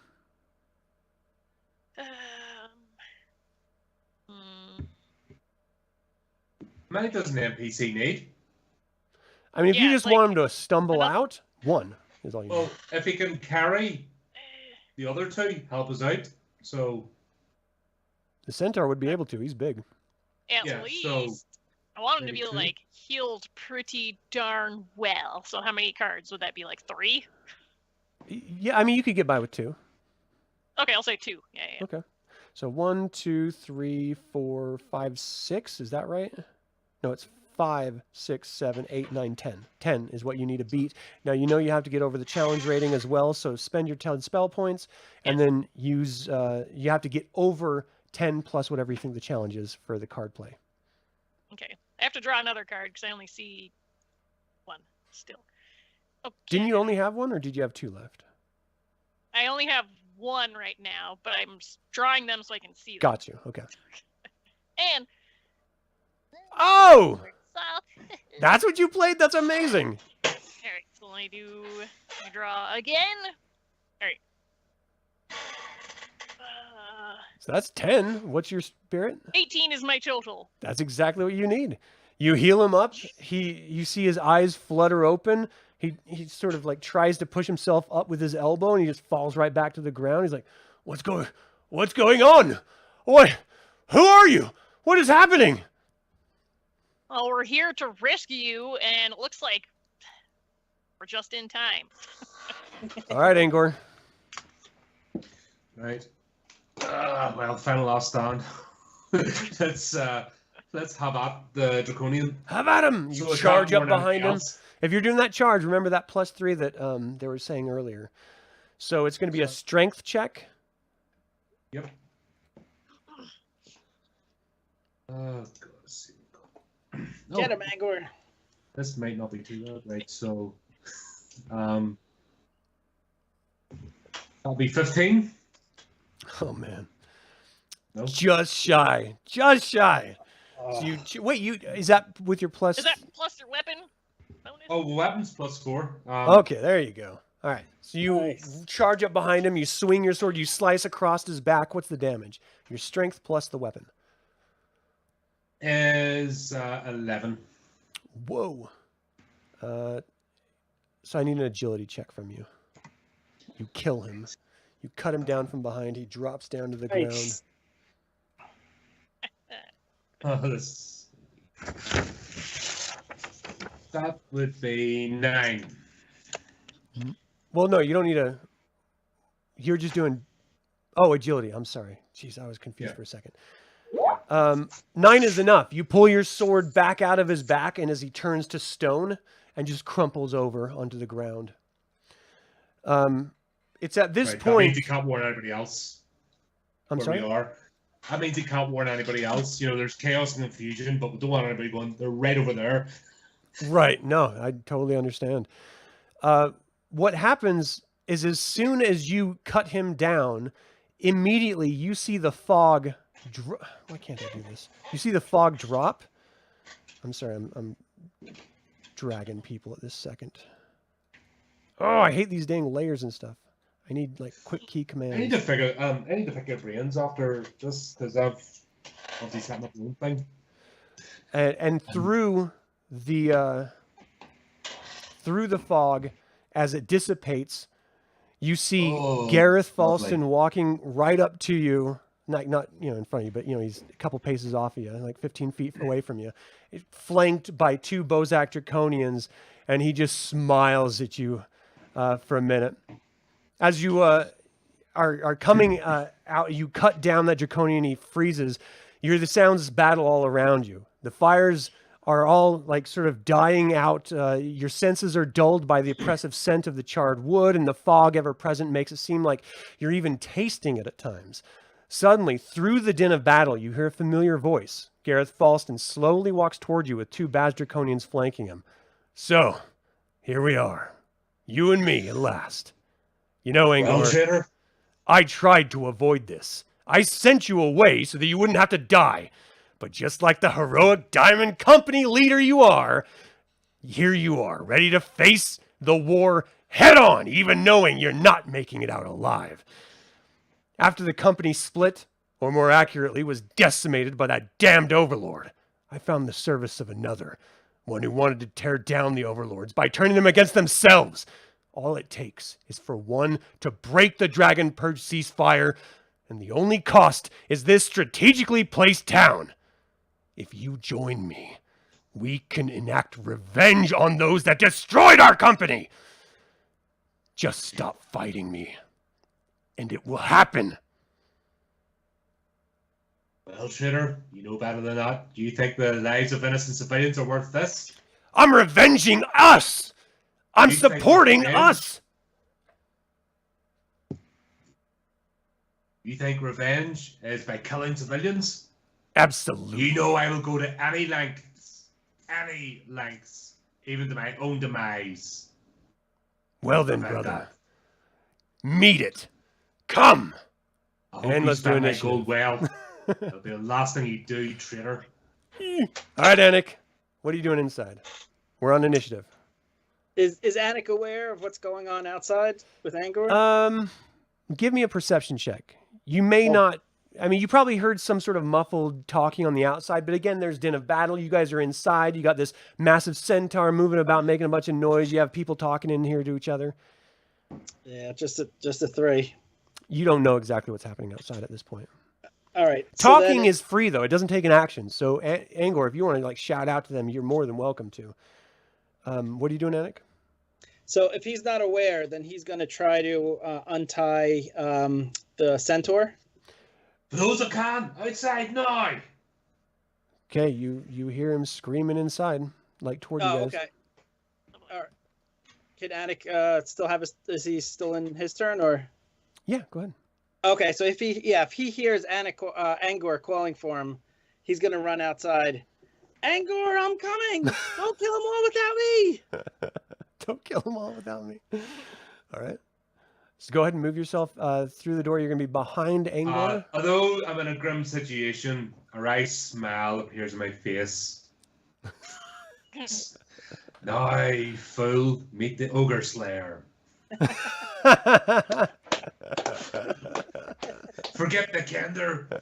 This is the slayer of ogres, draconians, and all things evil. Nice. All right. So, Anik, you come running out. You see everything in front of you. It takes your full turn to get through the rubble and through the door and where you are right now. But you see Gareth. You remember him from earlier, and 2 Baz Draconians flanking him. Torndal. I'm sorry, Verkin. Yeah. So is it gonna take a whole turn for me to untie the centaur? It will. Yeah. Okay, so as I'm attempting to free him from his bonds, I'm going to ask him if he could please assist us in this battle that I hear just outside this building. He's seriously wounded at this point. Okay. His best course, like honestly, would probably be to take care of Heavy Heart and Wanderer and get them out of the village. Okay, so I have to do an action to untie him. Yeah, that's going to be a dexterity, I think. Oh, that's my Where did Terry weakest. go? Where is she? Those Kender are so unreliable. Like I don't see her anywhere. Where's her figure? She saw something shiny, and But where did she go? I'm the only one that controls her. Even the DM can't control the Kender. I know. What the hell's up with Oh, these dear. Kender? I don't get Am it. I in her way? No. I don't see her anywhere. All right. She tells you guys, I can handle this. You go take care of the bad guys. Well, okay, so I got a 9. A 9? You untie it. Yeah, you untie him Okay. for your turn. He's like, I think I can get everyone else. Just go deal with what you have to deal with. We need an escape route to get out of the city. They have it completely barricaded and surrounded. Oh, yes. Okay. Okay. So, Angor, you're next. Looks like it's time for me and Garth to dance. It's been building up. Here it is. What are you going to do? With my whole 2 cards, let's Charge in? just go for it. Bring it! All right. Oh, right. Actually, have I for once, maybe got a half-decent card? Oh, yeah, Trump. That's right. So there's 13. Oh, there's 17. 21. You bring your sword up. He moves up to sort of block your blow, and you feinted, bring it around to the side, cleaving into him. What's the damage? Right. That's my strength plus. That's 11. Okay. So you cut into him. He's still standing. It clearly hurt him, but he just like pushes back away from you. He's like, "We were brothers. Why don't you just face the reality and let's get revenge together? No one has to die here today." And he riposts back someone at has you. to die here today, and you will face reality at the end of my sword, traitor. So give me an endurance check, please.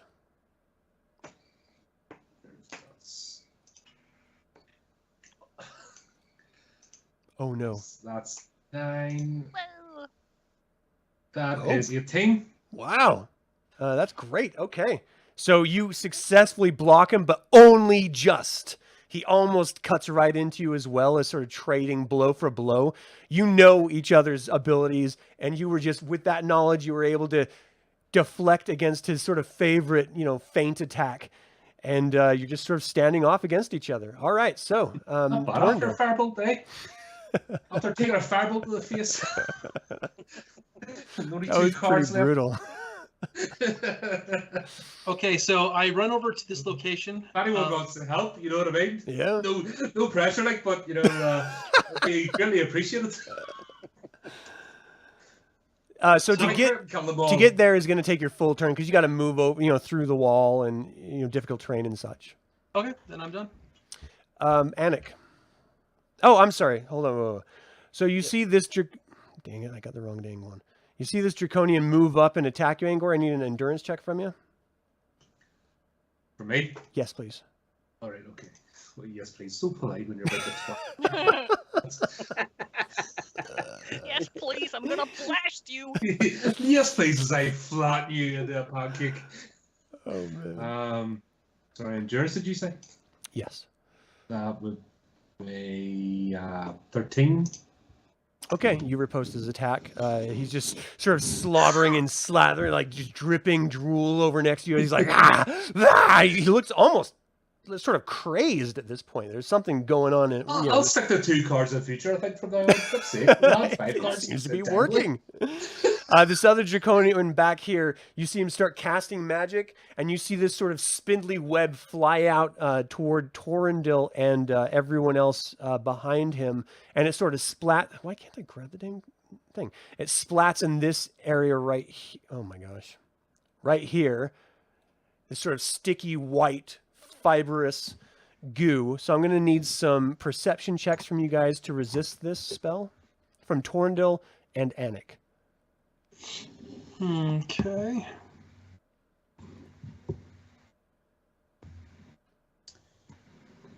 Okay. Oh. I got a 17. Okay, Anik? 3. Oof. So the web splats right over you, Anik. Torrendil, you were able to fight your way through it and sort of cut your way out of it. But Anik, you are completely held in place by this web. Oh, this is the worst. Quick, everybody get their stuff back. And it stinks. So Anik, is immobilized?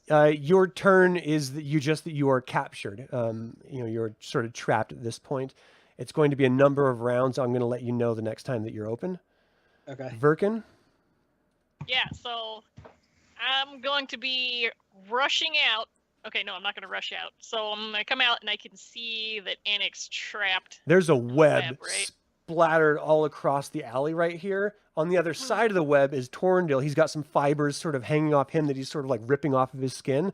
But if you enter that space, you're probably going to have to deal with that web as well.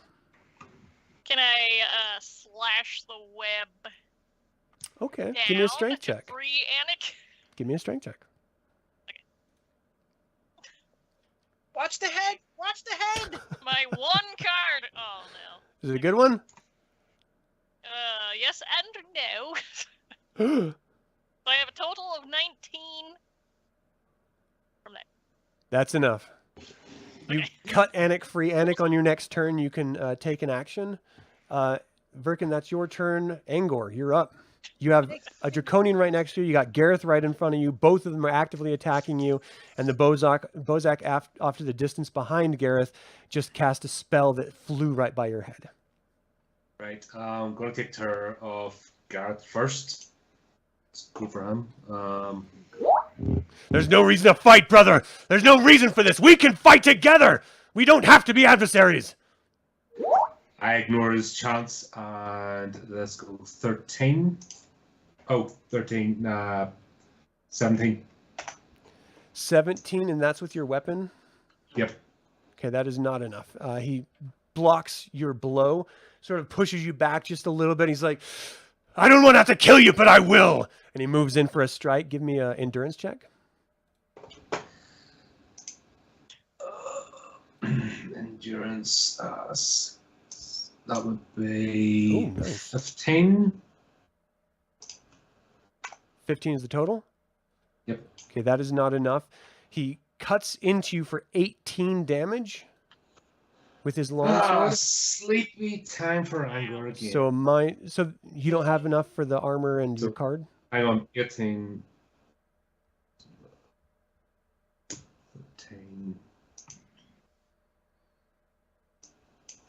Yep. Sleepy time for Angor. So he cuts into you and you sort of like drop down to a knee. Your vision sort of glows blank and you lay down on the ground.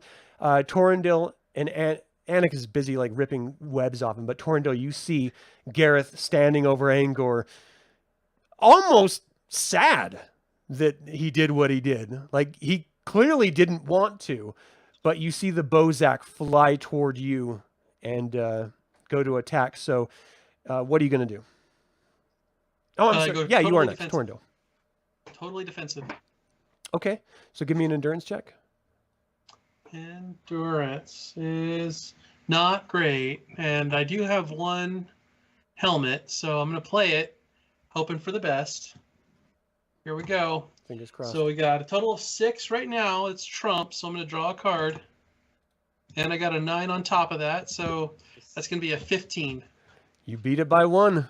Nice. So you're two, like awesome. backing up back against the wall. You're sure you're going to be cleaved in half. You bring your loot up and it like hits the wood of the loot, but it's a magical loot. And it just, instead of cutting into it, it slides it right off the tip of it, saving you from your ultimate fate. Anik, what do? You finally rip these webs off of you. Am I able to get to Angor? You can't move through another enemy's space, so you would be stopped by the Bozak's body. Okay. Can I attack the Bozak with a sword? Well, Torrendil's in between you, so you could try to hit him with a ranged weapon if you wanted. Okay. But I'll do that's that. kind of you're in a bit of a bottleneck at the moment. Yeah, gotcha. Okay, so I'll do that. So it's dexterity. Dexterity. Okay. So the Nice. missile weapon is 3. All right. So the crossbow is 3. Dexterity is 9. So 18, 21. You hit him. What's your damage? Dexterity 9 plus the 3, 12.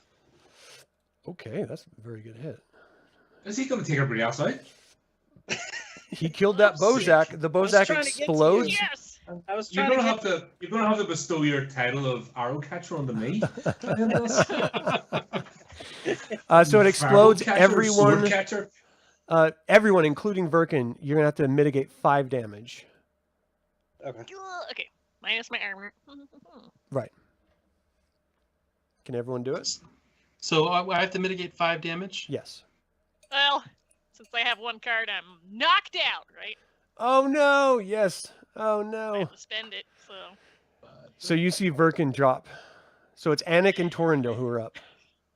Okay, I gotta burn this card then, so I'm down to 2 cards. Okay. I had to burn 2 cards too. All right. How many do you have left? 2. What was that hit us again? It was the Draconia exploding after you killed it. Oops. You see this one fly up here using so its it's not a wings to boss. speed it up. Right, this is a Bozak. And it. I got you. I'm going to need an endurance check from you, Torrendil. Endurance check is not going to be good. All right, here we go. Ugh. I'm going to take some damage. That's a total of 8. So I have 4 endurance, 4 on the card. Do I add my armor? That'd be. Yeah, of course. Then I'll be 10. Okay, so then 4. You could say 10 is not enough. You're going to take 10 damage. I'm down. Oh no! Even minus your armor. I have to spend 2 cards to take that much damage. Anik! May- Sure choice. We might need some NPC help here. Oh my goodness! I So got it, guys. Yeah, we still got Anik. I really don't know where the figure is for Terry, so I'm just gonna have to guesstimate. Just go off my own instincts here. So as Torrendil drops down, Anik, you see around you your entire party has fallen. You are the sole survivor at this point. You have Gareth, who is a little more than upset that he had to down his old commander. You see the Draconian in front of you, right around the corner. He only has partial cover. He is grinning, knowing that he is going to attack you next, and he's pretty confident that this whole invasion is going to fail. And it's at that point, from behind this tree, just south of all of you, you see Terry step out, and she screams and starts taunting this Draconian, talking about its mother and how it hatched out of the swamp bog, which explains the foul stench that's always emanating from it.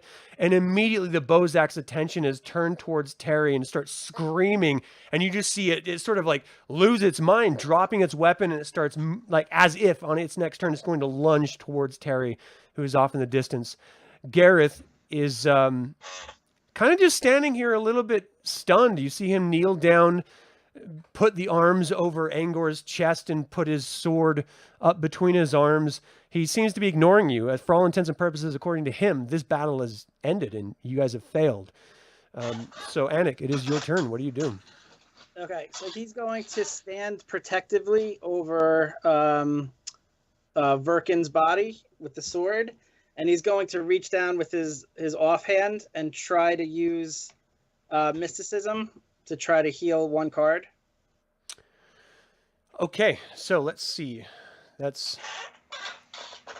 Are you going to try to do it instantaneously? Because that's 5 points. He's gonna. Can you wait like one turn, or if it's 1 minute, which is a round, it's 4 points. So then personal is 5, instant is 6, individual is 7. 8 points is the minimum if you're going to spend your entire round casting this, and then it'll take effect next round. Okay, he's going to try to do that. So 8, you're going to have to make up 8 plus the challenge rating.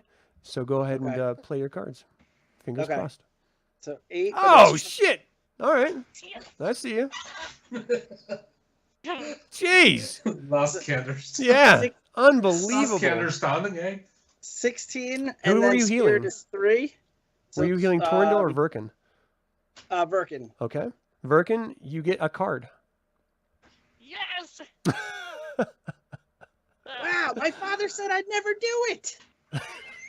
You reached inside of you and you used every ounce of will that you could muster. The sorrow from knowing that you will die. All of your friends are, for all intents and purposes, dead, laying around you. The only person that you know can do anything at this point is probably not you. But you just let yourself fall into the will of not just the chaotic nature that is dormant within Kryn itself, but also the chaotic nature you've never been able to fully master within yourself. And just your own passion, your own love is enough to bring Verkin back from the brink of death, tears streaming down your face, and you just hear this scream as the Bozak Draconian flies out towards Terry, full of fury, full of rage.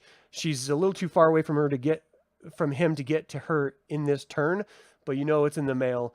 So this round is over. The beginning of the next round, Anik, you just finished the spell. It goes off. Verkin is healed at this point. Verkin, what are you doing? All right. Inside behind you, you actually hear Medeus pulling Heavyheart and Wander up onto his back, and he kicks down the wall on the north side where the door was to get out of the building itself. Okay. I am going to go right next to Torrendil since he's right here. Mm-hmm. I'm going to use my one card to use my spirit to heal him. Okay. So you're going to do instant? I'm going to try. Oh, gosh. The difference between instant and 1 round is 1 point. I'm going to have to go for 4. Okay. So 1 minute. 1 4, round. 5, 6, 7, 8 is the spell point cost, and then you have to get over the challenge rating as well. So go ahead and play the card. All right.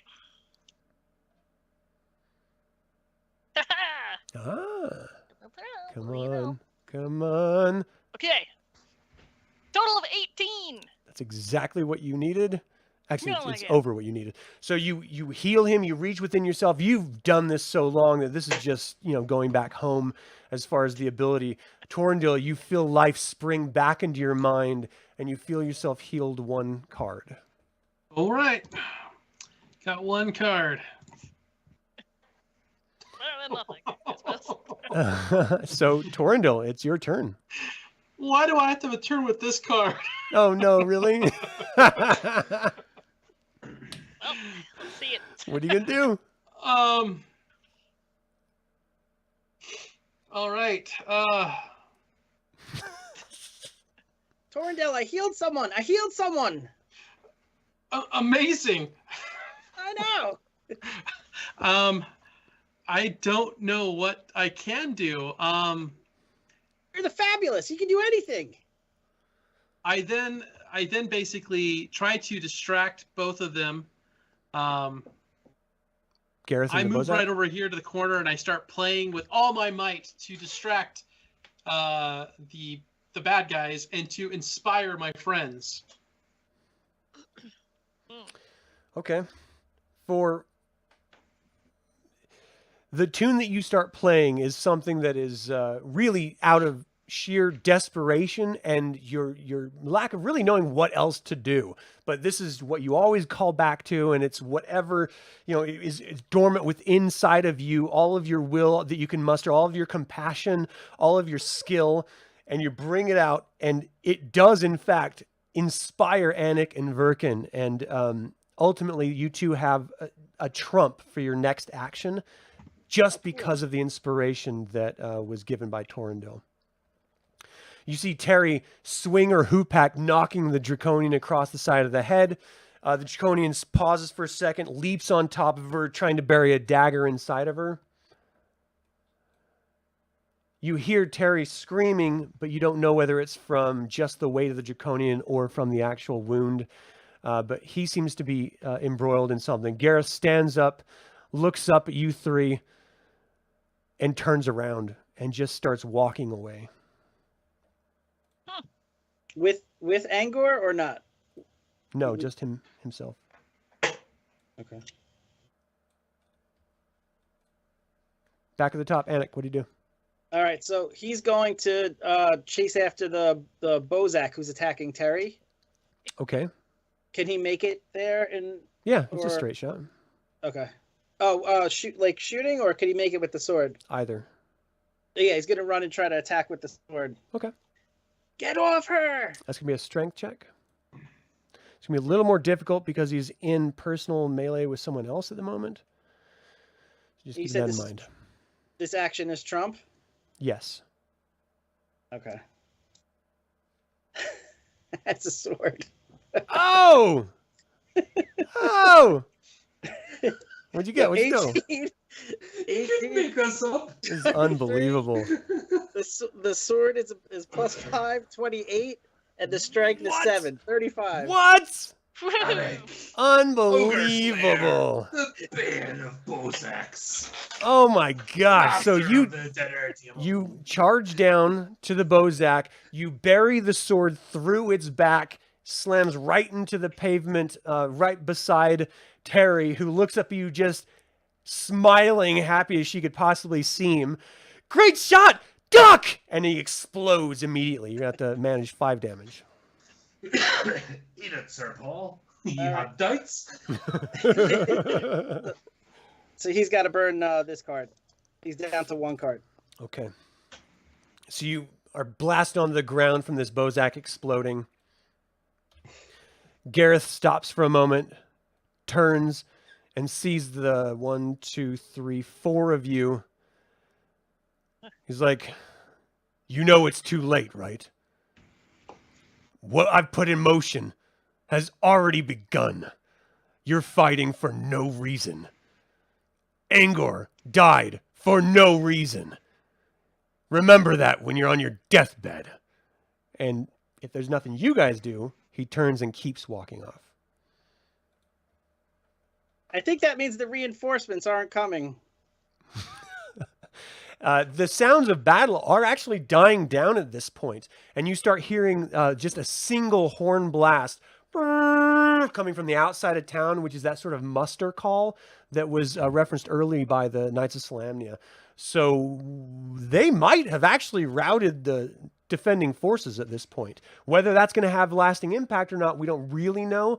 But you guys hear from behind you, Medeus clomping down the street on the pavestones of the street in this space with the two men slung across his back.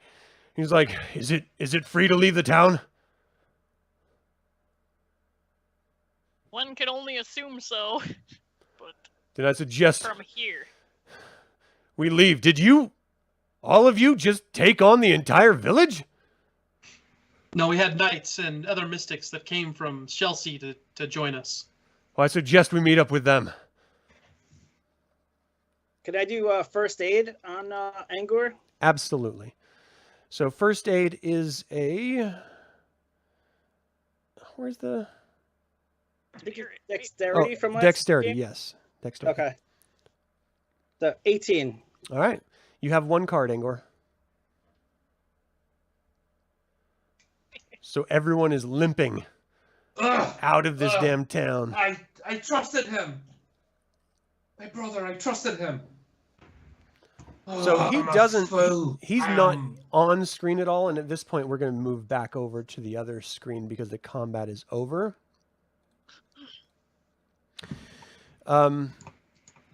So let's role play the rest of this thing out. You guys lead, I'm assuming you lead the Centaur, Medeus, Heavy Heart, and Wanderer out of the village toward the muster call to the Knights of Salamnia. Yes. Yep. Limping. You guys see the knights. It looks like they lost half of their numbers in the battles. The mystics are missing 2 of their members. Whatever happened on the outskirts seems to have been pretty brutal. They come back. They're doing their best to put on stoic faces. Sorry, I'm looking for my notes here. Sir Paul walks up to you all. He's like, were you successful? It looks like you got the leadership. Were there any other survivors? These are all that we could find so far. You see Wander is like shaking his head, sort of looking at the ground. We were only survivors. Everyone else was murdered. If you didn't lead the refugees out of town, they would have slaughtered everyone. Our only hope is that the refugees can survive wherever you took them. Well, they are healthy and happy in Solace, at least for the time being. It is getting overpopulated, but at least it's safer than here. Relief seems to flood his face in the form of just emotions, and tears start to just fall down his face. The other mystics are helping revive Heavy Heart and Wanderer, healing them up and such, and taking care of all of your wounds as best as they can. Ultimately, what happens is you all have reclaimed the town. Gareth is missing. No one's seen him leave after you guys saw him walk away. And at this point, it's really up in the air whether or not any of the other dragon overlords are going to take the bait that Thunder was trying to impose and ultimately restart the Dragon Purge. But that is going to be a story for another game session. You guys have succeeded in liberating the village. You have achieved another quest point for your actions inside your bravery. You've all gained 1 ability point to spend on whatever ability you find appropriate. And this concludes the adventure. So, Oh man. there's more to be done. There's more to take care of. There's more danger on the horizon. As always, mortals are the pawns of the overlords. And that is the 5th Age. And that was the Saga System. So, if we can do a quick recap about what you guys' thoughts are about this system. What do you think? I liked it a lot more. I wasn't familiar with it, and when I first heard about no dice, I mean that's like the key element of Dungeons and Dragons is the dice roll. Yeah. But I ended up really enjoying it, not just because I had really good cards this game, but that does help. Curiously good cards. I like the Trump factor. I like it's a lot of fun. I definitely feel bad that I missed out when it first came out in the late 90s, and it's a lot of fun. Nice. Anyone else have any thoughts about this system? Visually, for the purpose of this, the card system actually works better than the dice system. Interesting. When you roll the dice, it just comes up with the numbers. But visually, especially playing this online for an audience, this works a lot better. Yeah. I think it's great. The way that the narration can work with this, especially using the cards to influence how a game goes. I think it's a little clunky when it comes down to, like, when you were telling us we had to use cards for movement during combat. But when you remove that, I really think that was that helped. But I love the fact that you could plan your movements out, play a card, hope for the best. Sometimes it works out, like when I did an awesome healing, and sometimes it doesn't work out. You don't get the card you need. So it adds that suspense of rolling the dice, but it's also something you could count on more. So I love that. I love the nature and demeanor aspect, that you actually have a personality for your character. And it feels a little bit like White Wolf or World of Darkness. It has that feel, the same kind of feel to it. Yeah. But I think it's a really good system, and I really think that, honestly, I don't see why you couldn't use it in other settings, and it would be. I think it's a great, like you said, like Angor or Colin was saying, it's great for telling a story and entertaining people. I think this is better than normal D&D. Oh wow! As a spectator sport. Interesting. Okay. Verkin, Ashley, did you have any thoughts about this game system? I mean, you're kind of new to all of this stuff, right? Yeah, I mean, this is all like a new experience to me, but like I felt comfortable, I suppose, having like a hand of cards to utilize. Like, maybe that assisted with strategy, in certain situations. Yeah, I think that's I thought it was all pretty cool. Yeah, that's the most interesting part, is the freedom to choose which card to play and when to play it. And knowing that you could have a trump card in any moment, or you want to, test the waters by pulling out that dragon card and hoping you get over that challenge number. I think that's interesting. And I agree with you, Derek, about, this helps with the narrative aspect of it, and Colin with the visual aspect of that narrative. And as a narrator, as someone running the game, looking at the cards on those random card draws helps influence your decisions as a narrator on how you want to approach a situation, or what types of bonuses that you want to apply if you're just a little unsure. Like, I don't want to go out of my way to help you guys. I want to provide challenges. But if a card comes up, that was the King Priest of Istar with a huge bonus, I just thought that's appropriate to sort of give them that extra added bonus through the action of Torrendil. And it ends up working wonderfully. So, I don't know. I thought... I liked this system when it first came out. I don't know why everyone hated it so much. I think it's still a system, like, we're just playing the basic version of it. It can get much more intricate and detailed and stuff. So it's something that I wouldn't mind in the future at some point revisiting, maybe after playing some of the other systems and seeing which one, a bunch of people feel comfortable with, and just sort of exposing the audience to it who may not have been aware of it up until now. But I just wanted to thank you guys so much for your wonderful role playing. I could never have scripted something as silly and ridiculous and exciting as this ended up being. And so thank you guys so much for being a part of a really fun game for me. Well, thanks for having us being here. Yeah. Such an awesome group. Thank you guys. Yeah. For the audience, I would love to hear your guys' thoughts.